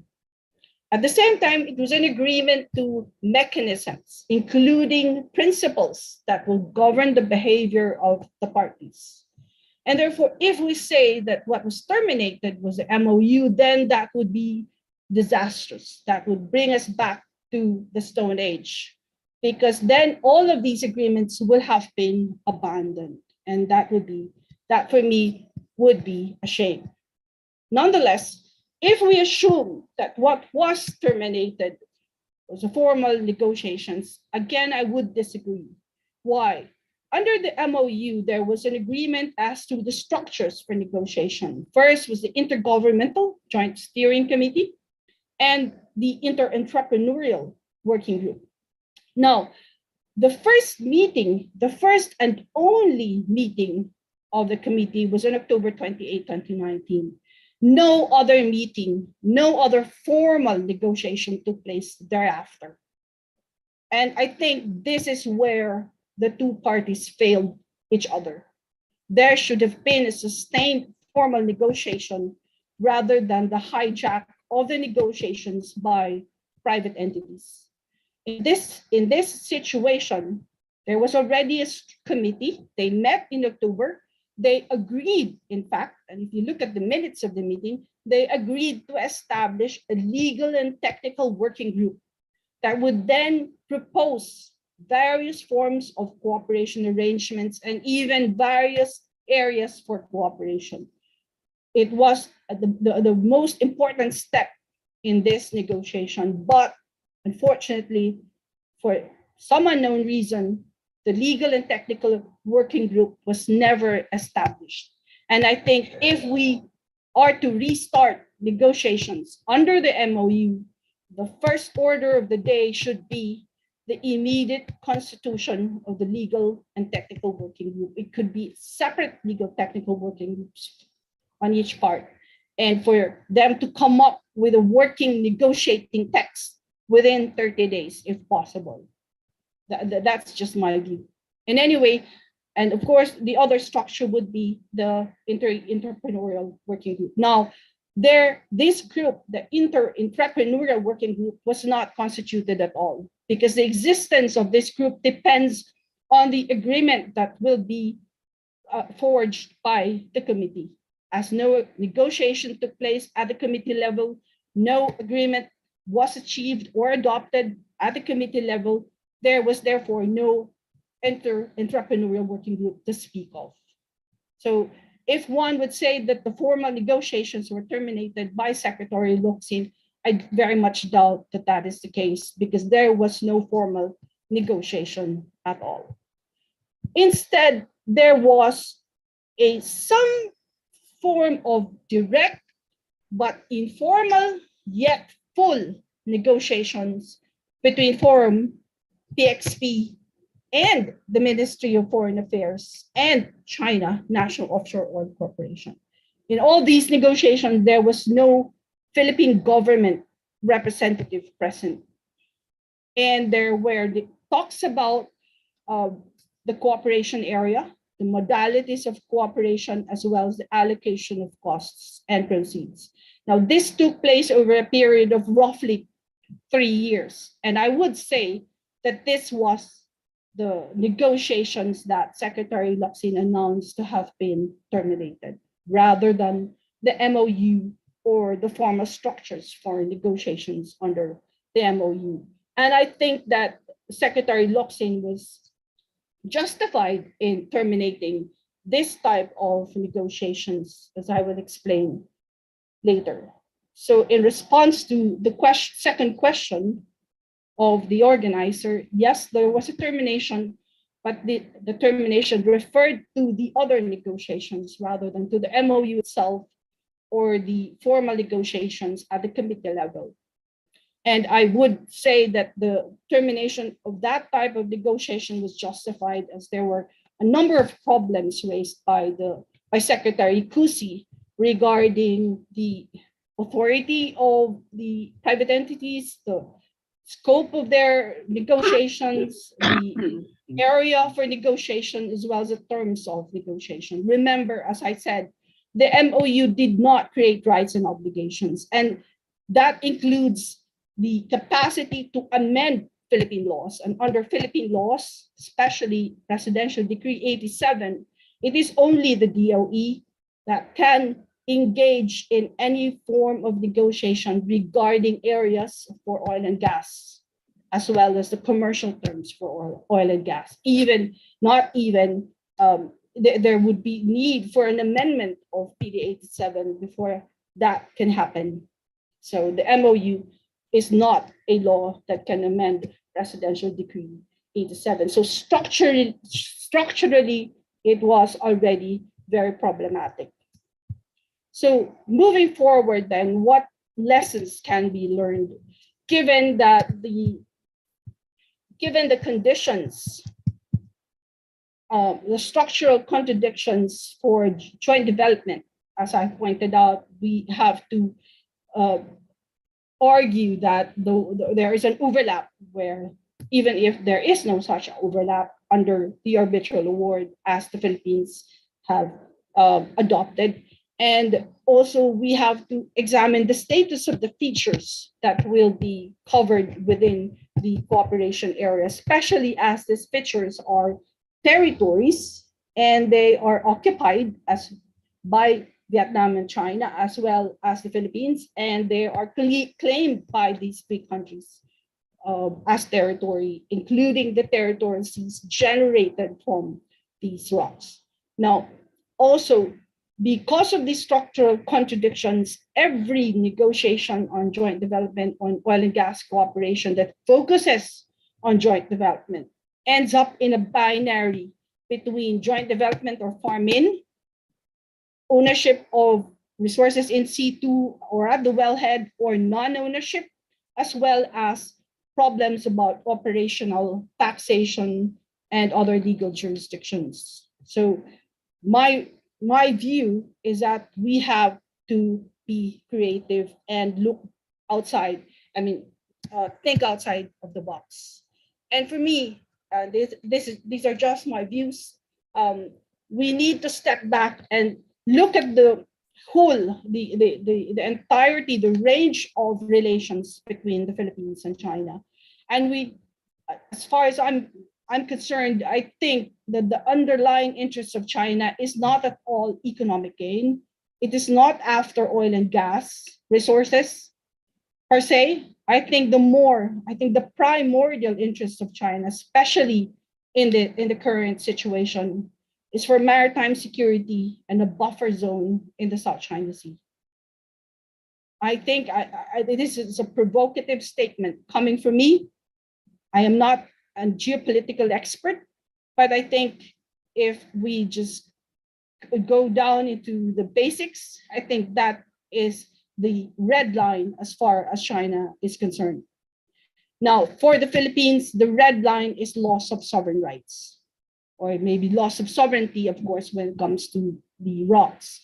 But the interest that we hold when it comes to negotiations for oil and gas is simply energy and food security. And therefore, also, of course, we need to consider the interests of the international community, and which is freedom of navigation in the South China Sea. It cannot be avoided. The South China Sea has been the site of freedom of navigation for years. And therefore, the only approach, the only possible avenue for cooperation is not one solely for oil and gas, and not one focused on joint development. I think we need to adopt, and I think we need to consider already, a 4-layered multi-purpose zone, which takes into account the safety and security interests of the parties, the fisheries interests of the parties, as well as oil and gas, and of course, maritime trade by the international community. And I say this because at the end of the day, we need for everybody to come to bring home something. And for the Philippines, we have to bring home energy and food security without losing any particle of sovereignty. And for China, I think, given the distance of the area from the coast of China, and given its existential interest in the South China Sea, I think that your interest would be served where if we are to design a safety or security buffer zone agreement of some form. I'm not suggesting any specific one. Under international law, each platform is entitled to only a 500-meter safety zone, but I don't know what can possibly be adopted as a security arrangement or a safety arrangement. I'm not sure. That is something for the experts to negotiate on and to think about. And of course, for this reason, there's need for us to expand, there's need for us to expand. Okay, there's need for us to expand the legal technical working group to something like a legal technical security fisheries working group. So it will have to be a very functional negotiation rather than one that is normative.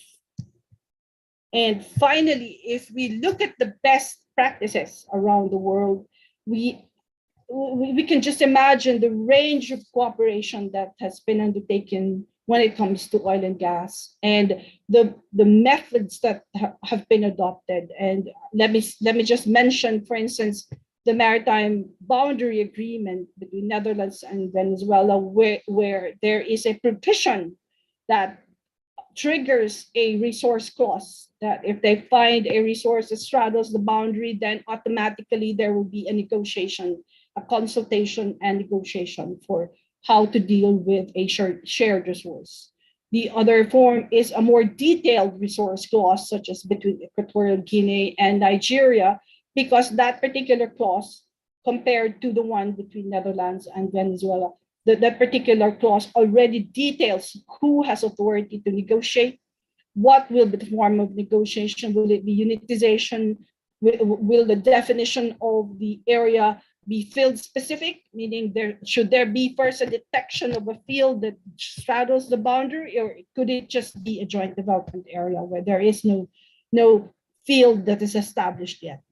Of course, there is also the joint development agreement between Japan and South Korea, which already delineates a zone and leaves everything else to further negotiation. And another form of joint development agreement between Malaysia and Thailand, where they only created a legal entity, a third legal entity that will then adopt certain provisions for purposes of carrying out the joint development. And for me, the more important, the more relevant agreement, is that between, I can't even see. All right.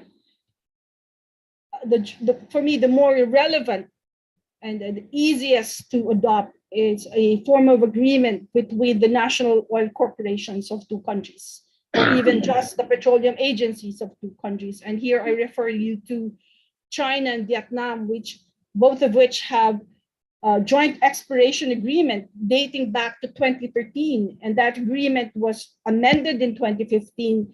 And the zone for exploration was expanded to go beyond the delimitation line in the Gulf of Tonkin.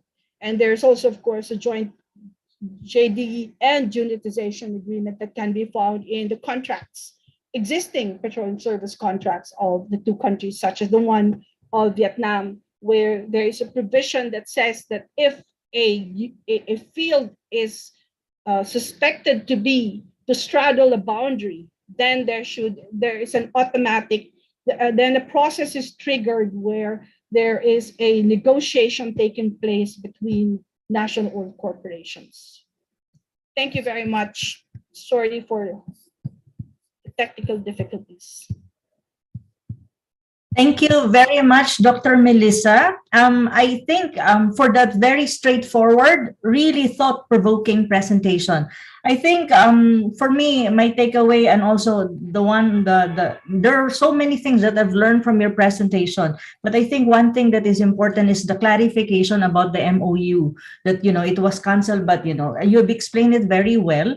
And on the other hand, that there's such a thing as, that we can salvage what the MOU, and it's not lost forever as what other people have perceived because of that speech or or interview with former Secretary Locsin.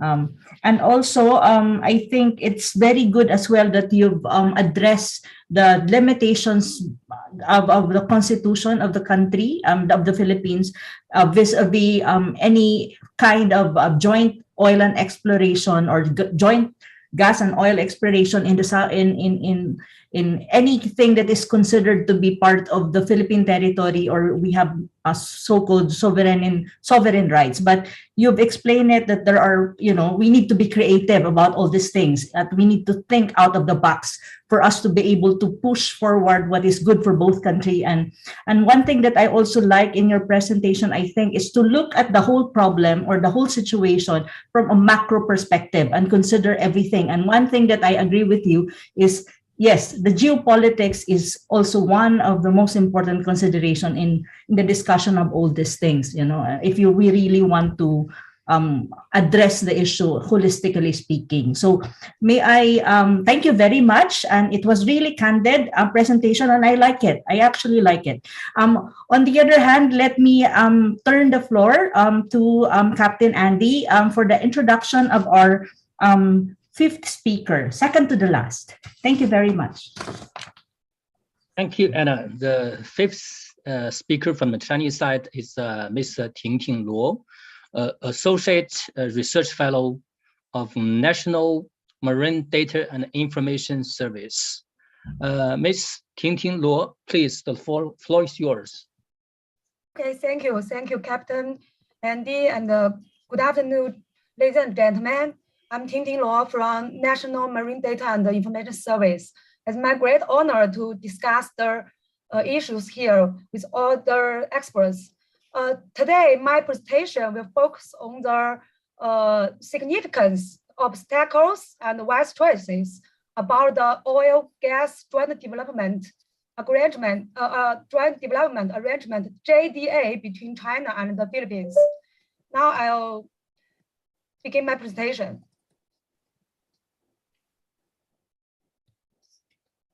As we know, JDA is a provisional arrangement and UNCLOS, and is widely accepted in state practice. Further setting the boundary in areas of overlapping claims may require a very long negotiation, so the UNCLOS caters for the fact that provides a temporary solution to this situation. In paragraph 3 of Article 74 and 83, these solutions include moratoriums on resources exploitation pending final delimitation, and an obligation to take every effort to make provisional arrangements and not to jeopardize or hammer the reaching of a final delimitation in the interim.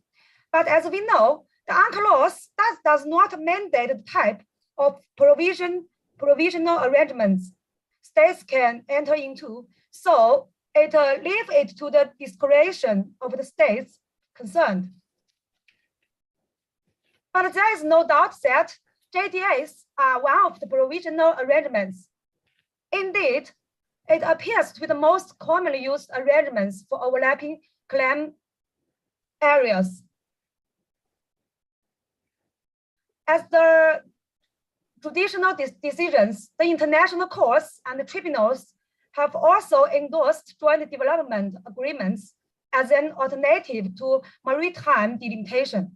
For example, in the North Sea continental shelf cases, and the Tunisia and the Libya case, and the Eritrea, Yemen arbitration, etc.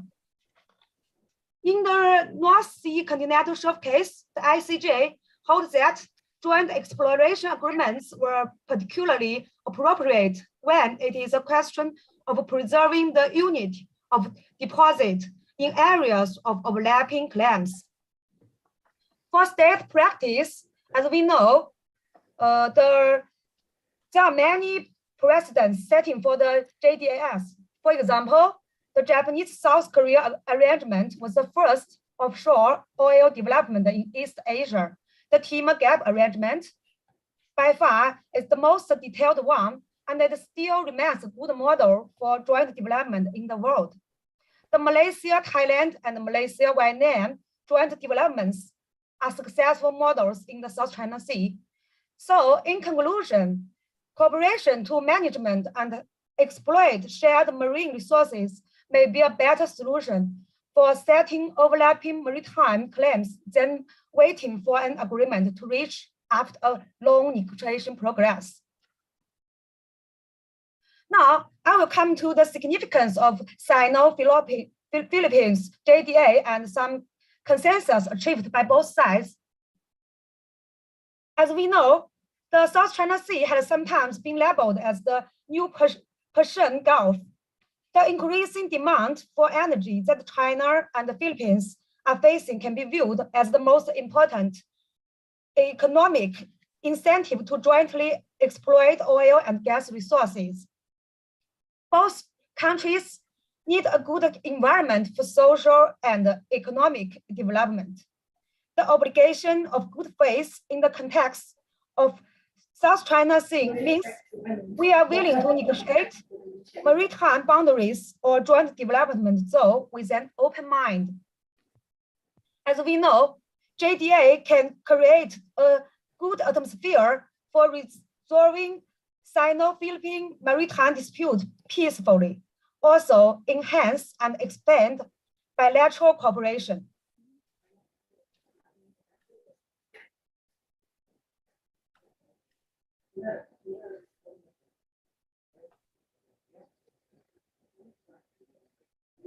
There are two conditions necessary before there can be serious discussion on joint development arrangements. First, joint development agreements tend to be concluded in periods where good relations existed among the relevant parties. Second, the parties must have the political will to make decisions that may face oppositions within their countries.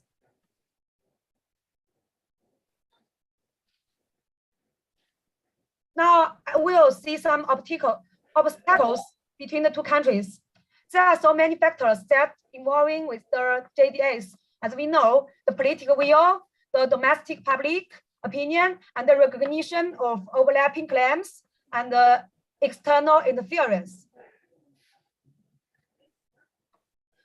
As we know, negotiating joint development agreements are very complex. So it requires considerable expertise and commitment of time and resources. A high level of political will within each state is necessary to achieve this progress. And the domestic political opinion is very important too. It's an important fact that both sides should consider. As we know, in Philippines, many people are concerned that the JDA is a breach of the 1987 Constitution of the Republic of the Philippines, because the Article 20, Section 2, as follows: all lands of the public domain, waters, minerals, coal, etc., and other national resources are owned by the state. Exploration, development, and the utilization of natural resources shall be under the full control and the supervision of the state. So some Philippine peoples will think that is really a breach of the Constitution. The external interference is also a big obstacle for the development. The US have put forward some reports concerning the settlement of oil, island, and the fishery dispute in South China Sea. It wants to set restriction of China's power imposed by the mechanism of joint development. I have read some essays, and I have seen that some scholars from the ASEAN countries even said that. They say the Chinese proposal has the intention of enhancing de jure access to dispute areas while it maintains de facto control of the area. So what should we do next? In my opinion, there are some wise choices. We have to confront the obstacles, and we should choose what we should do. For both sides, it's very useful, it's meaningful to both countries. First, as we know, the MOU between China and the Philippines have been signed in 2018. The consensus achieved by both sides should be respected. Both sides should have a certain level of trust in each other. Pending the dispute and finalizing the without prejudice provision is very important. As we know, the without prejudice provision, it ensures that whatever arrangement agreed to will not affect the final boundary agreement. A JDA gives the states the opportunity to exploit the resources without giving up their claims to sovereignty or sovereign rights in the joint development area. So agreeing to a joint development area, in fact means sharing the dispute for a generation or two, while enabling both sides to benefit from the exploration of the hydrocarbon resources in the agreed area.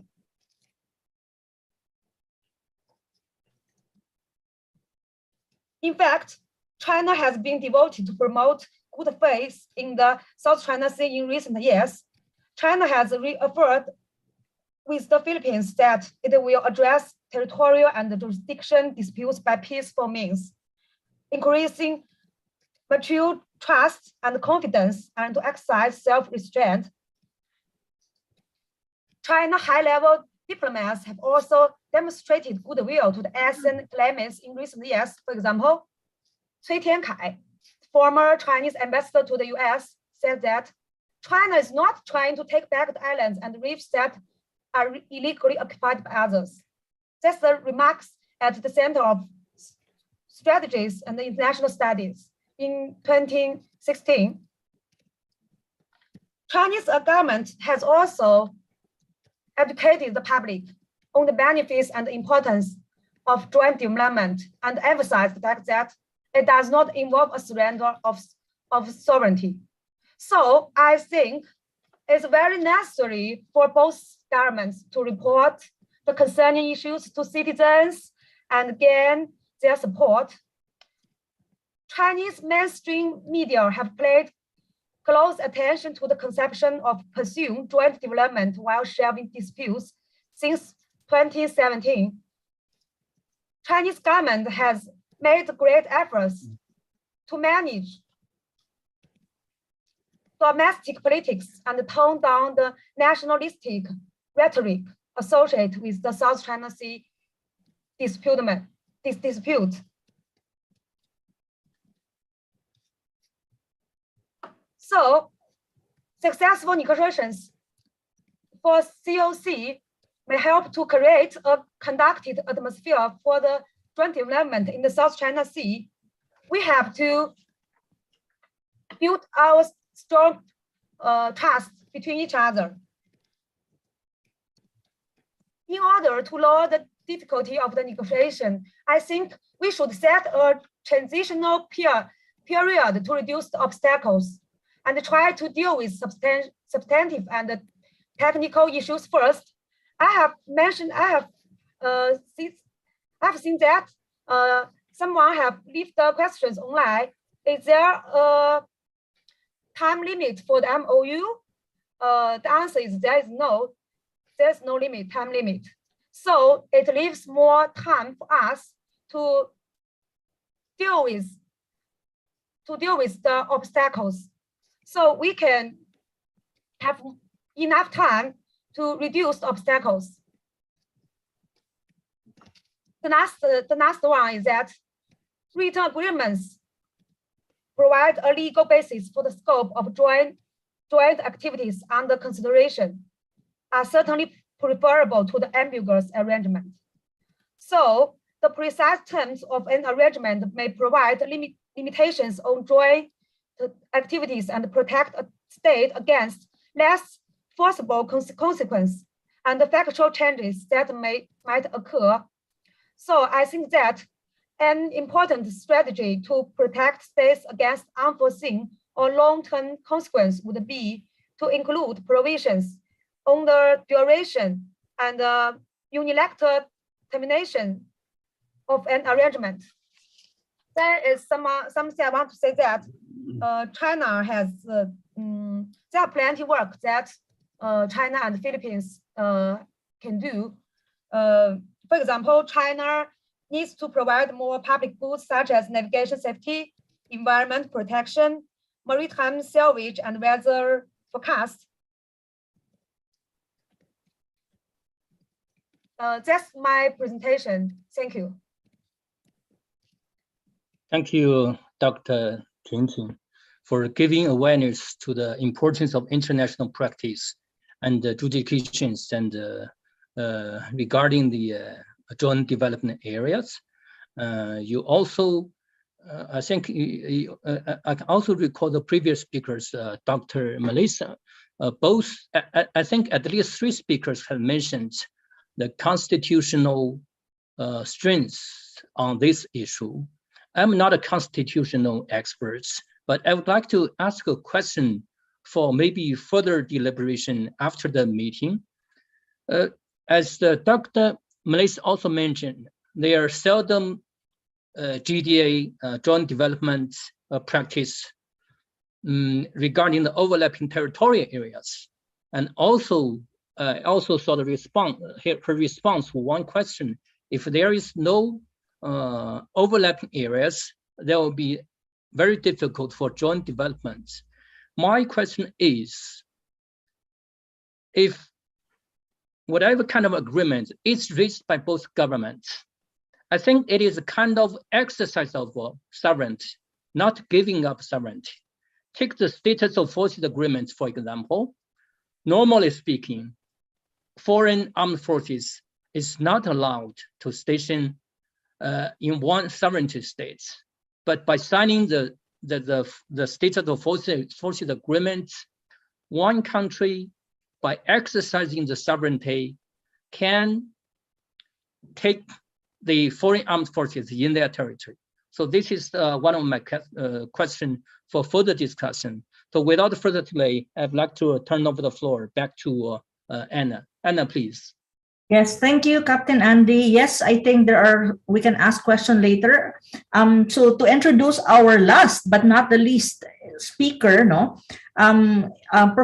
he is Professor Celso L. Cainglet, a senior lecturer at the University of the Philippines in the Visayas. His career and professional life may be described as largely academic in nature, serving as a faculty member in various university colleges and institutes in the country to the present day. Professor Cainglet is one of the awardees of the Award for Promotion of Philippine-China Understanding this year, 2022. Ladies and gentlemen, join me in welcoming our last speaker, Professor Celso Cainglet. Professor Celso, the floor is yours. Thank you very much, Anna. Thank you very much, Captain Andy. And most of all, thank you very much to our distinguished speakers. I learned a lot from you, and many of you confirmed my position this afternoon. I will take a slightly different path because I know that the question posted earlier will be tackled already. You know, it's already 2022, and I cannot believe we're still discussing about boundaries. You know, these territories, these national territories are 18th century construct. In a globalized world, they are being eased out already. What I'll do, I'll attempt to elucidate on the complex Philippine political milieu and how it hinders development and impedes the country's participation in the rising economy in Asia. Dr. Yang Li, Dr. Ting Ting already mentioned about the importance of the local political dynamics, and I will more focus on that so that we will have a better appreciation of what really happened, why this conflict escalated. Because I believe that the laws, the technicalities, they're very flexible. If there's a will, there's a way. In fact, even UNCLOS states that if there is an overlapping dispute, they leave it to the two countries to settle the matter themselves. Okay, so UNCLOS is flexible when it comes to territorial dispute, leaving most of the solutions to the countries in dispute to settle the matter diplomatically. However, due to the patronage politics and hegemony of the oligarchs in the Philippines, settling disputes have become more complicated due to the vested interests of particular groups.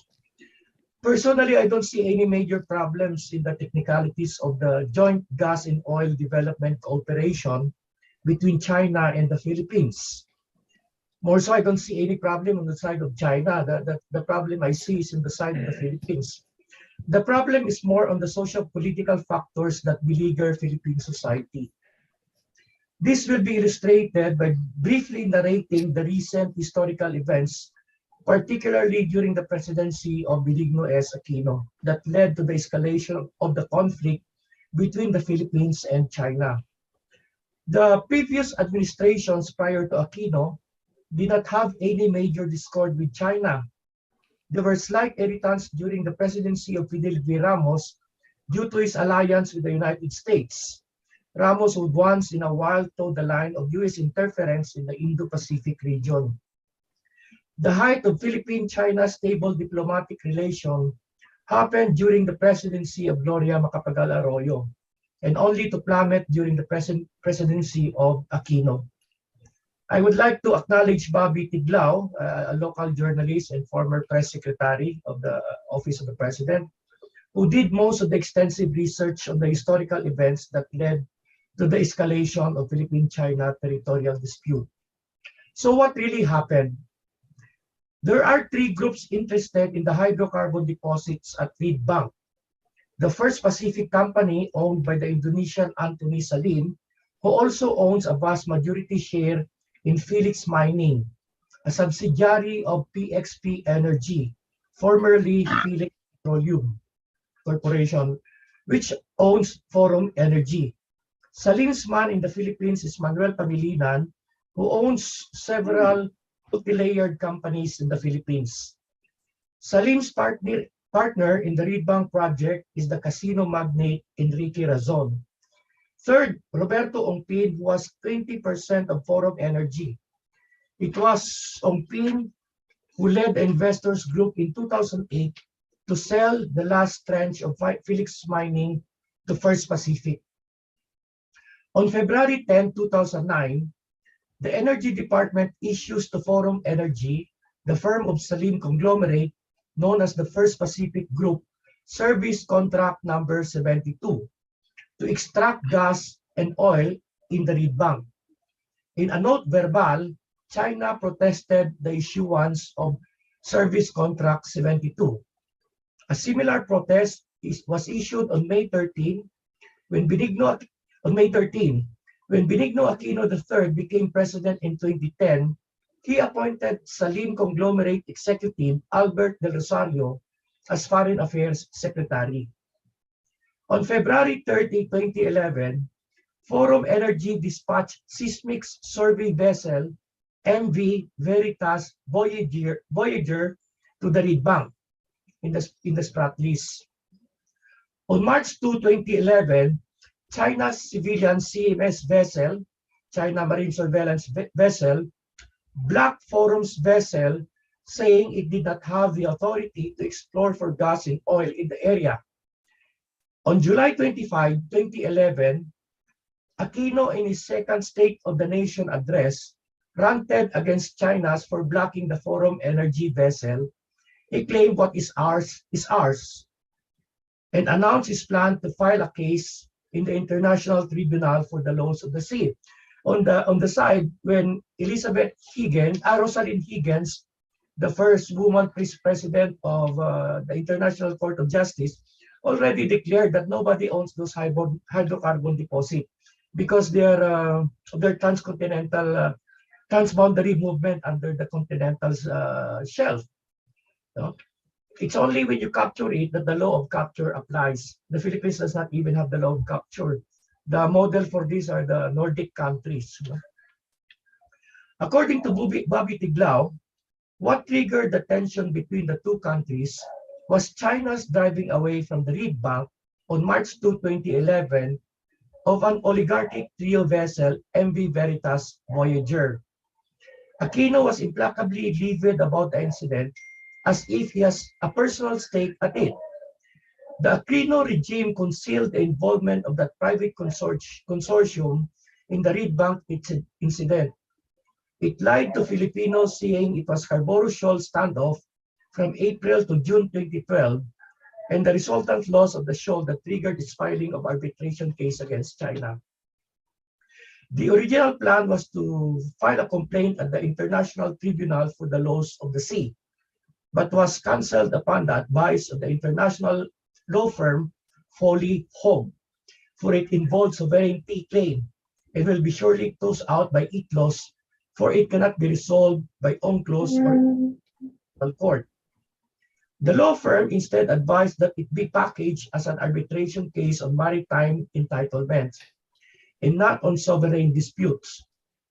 During the height of the tension, China was willing to discuss diplomatically with the Philippines in a bilateral dialogue.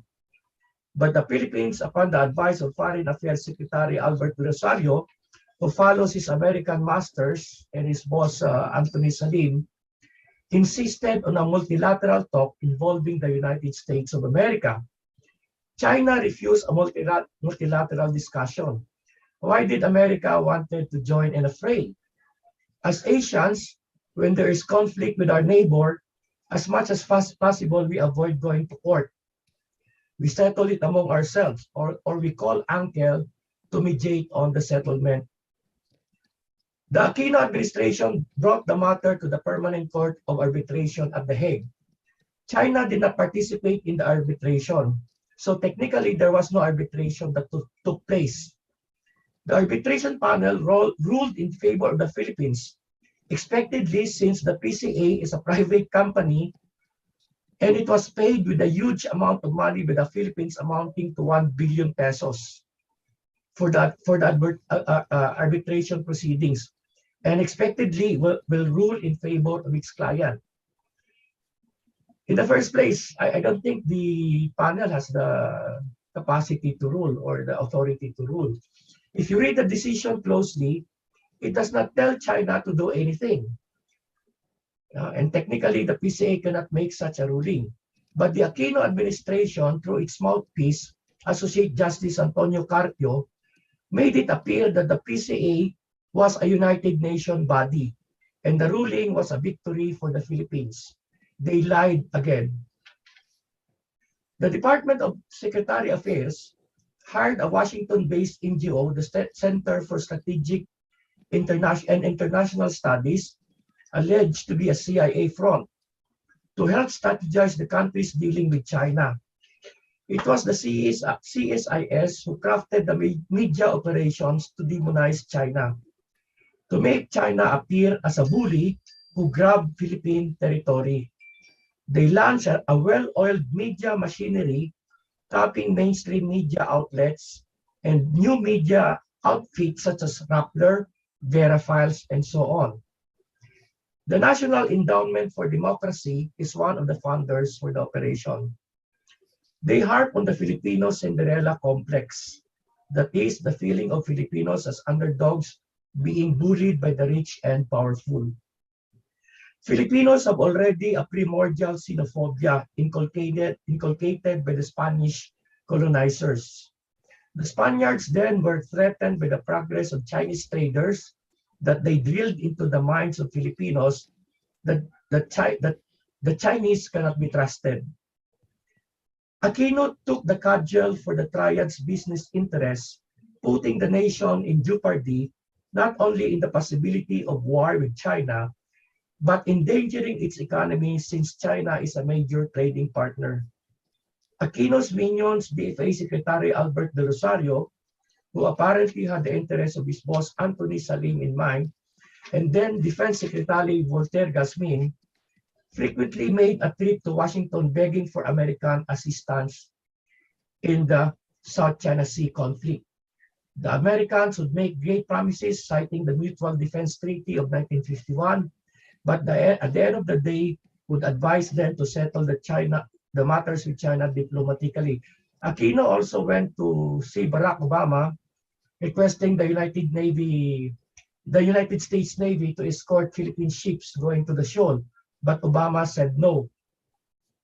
Way back in the 60s, the Philippines almost went to war with Malaysia over the Sabah claim, and the Americans categorically denied assistance. During his presidency, Fidel Ramos went to U.S. Ambassador John Negroponte seeking assistance from the U.S. on the inclusion of Chinese vessels at Spratlys, but was advised to settle the matter with China himself. Aquino's passionate ranting for the sake of the oligarchic triad formed assumption that he may have a stake in one of the companies. And indeed, there were allegations that his family had a stake in the project, which would generate billions of dollars from the hydrocarbon deposits at Reed Bank. So local politics, vested interests, not the technicalities, not the Constitution, because in fact, the Constitution can be amended, are, I believe, in my opinion, were the major factors. And the Filipinos were deceived. And because usually when discussion on the South China Sea issue were conveyed, they're very, very technical, and the ordinary people could not understand them. That's why Professor Ana and I were just talking 2 days ago that we have to come up with a good communication plan and look for a platform in which we can explain to the people in a very, very simple language what really happened. Because the support of the masses, the support of the people is very important.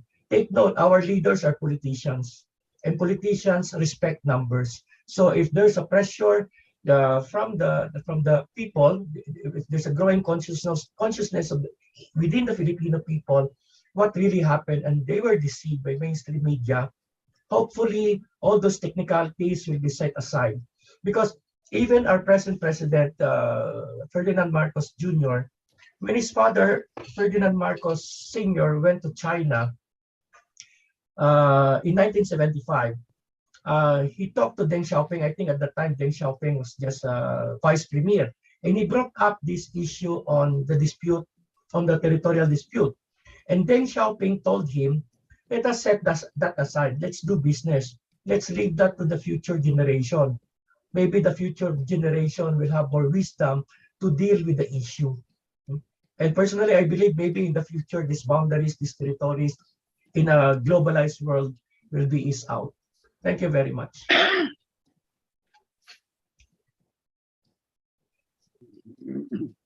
Thank you very much, Professor Celso Cainglet, for that. I think for me, as Professor Celso explained more the domestic, domestic issues, more political issues, no? While there is this kind of, how would I call it? Well, it contributes to the obstacle, I think, of forging, no? Good relation with China in a way, especially when you talk about a very sensitive issue like the South China Sea, precisely because there are also local and domestic politics that are coming into the picture. And I think that's what Professor Celso is trying to share with us, no? So this is more on localized perspective. Yeah, and I thank you for that, Professor Celso. At least in this webinar, we have different perspective, no? Coming from historical perspective, coming from a legal point of view, and also from a political and socio-political point of view, which would give us more a macro and micro view of the whole gamut of issues that surrounds the South China Sea, and more particularly the concern as to the joint oil gas development cooperation between the Philippines and China. So that I think this webinar is successful in that sense. Captain Andy will move to the second part of the webinar, but you know we are pressed for time. It's already 5:28. I think both in Beijing and also here in the Philippines. So probably we should just have one question addressed to everyone, to all our speakers, and then we will close the webinar. Do you have a question, Captain Andy? There are a lot of questions in the Q&A chat box, but I think our good speakers, our excellent speakers have addressed, and most of it actually, Dr. Melissa addressed the questions of some of our participants for this webinar. Yeah. And also Dr. Yang also addressed some of the question. Yes, but any question that you want to post to our speakers, if you have one, Dr. Andy, Captain Andy. Not yet. I think most of the questions have been addressed by our speakers. Yes. Thanks very much. I think, Anna, since we are already beyond the time, although that shows the enthusiasm of our audiences and the speakers, maybe I think we can close the meeting. Yes. Okay. And also, I would also say just one point. Many issues have been touched upon.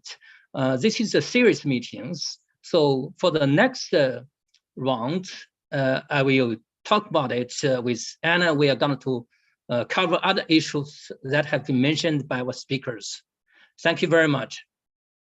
Yes, and also just for the information of our speakers and the participants of the forum, we are live in different social media platforms, in Facebook of the Manila Times, and even in my own Facebook page, and in GTNR Facebook page. This is a media entity as well. And thus far, we have a lot of people who watch and even stayed until now, watching the whole webinar. In Manila Times, it reached up to 104 people, no, and I think it will be watched as you know, it's there already in Facebook, so other people can watch the replay. So this is really a very successful webinar thus far. And so let me close the whole forum to our distinguished and esteemed speakers, to my co-moderator for this afternoon's webinar, retired Captain Andy TIAN, who is the founder and president of the Global Governance Institution, to the co-organizer of this webinar, the Asian Century Philippine Strategic Studies Institute and the Integrated Development Strategic Studies. These are think tanks based in Manila. Ladies and gentlemen, friends and colleagues, once again, a pleasant, almost evening already to all. The bilateral relationship of the Philippines has already reached to a comprehensive strategic cooperative relationship, which means that there's a deepening in the practical cooperation and managing of differences between the two countries.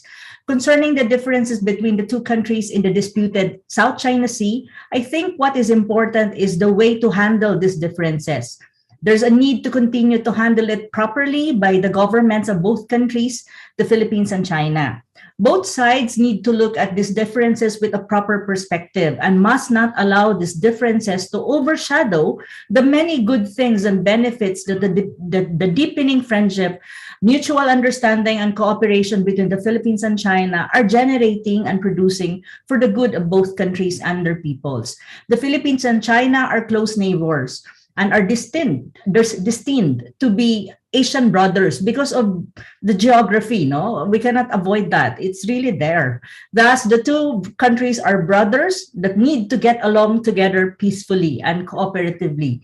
There's so much to look forward to as we pursue to achieve mutual beneficial and win-win cooperation between the Philippines and China.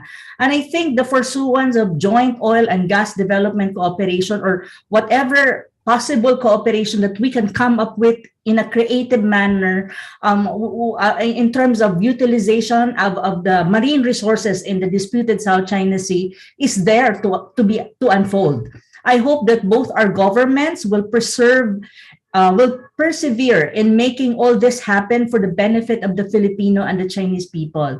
On this note, I would like to congratulate and extend our sincere thanks to all our distinguished and esteemed speakers for sharing their knowledge, experience and ideas on this issue. And actually, not only on this issue, but on so many things. Actually, I've learned a lot from this webinar. I would like as well to extend my heartfelt thanks to all who attended this forum, both live stream on social media and also via Zoom. Likewise, I would like to recognize and express our sincere gratitude to the Manila Times for covering this webinar. The Manila Times is the official media partner of this webinar. Ladies and gentlemen, once again, thank you very much. And I wish you a pleasant early evening and relaxed weekend. So thank you so much and hope to see you in our next webinar. We're arranging some kind of dialogue between the two parties, no? China and the Philippines, but this is much more, I think, people to people level, not the state to state, no, but people to people. So see you again in our next webinar. We will be sending invitation as well. Thank you so much. Thank you. Thank you.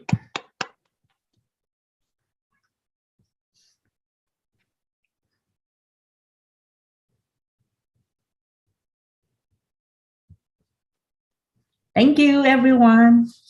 Thank you. Bye. Bye-bye. Bye.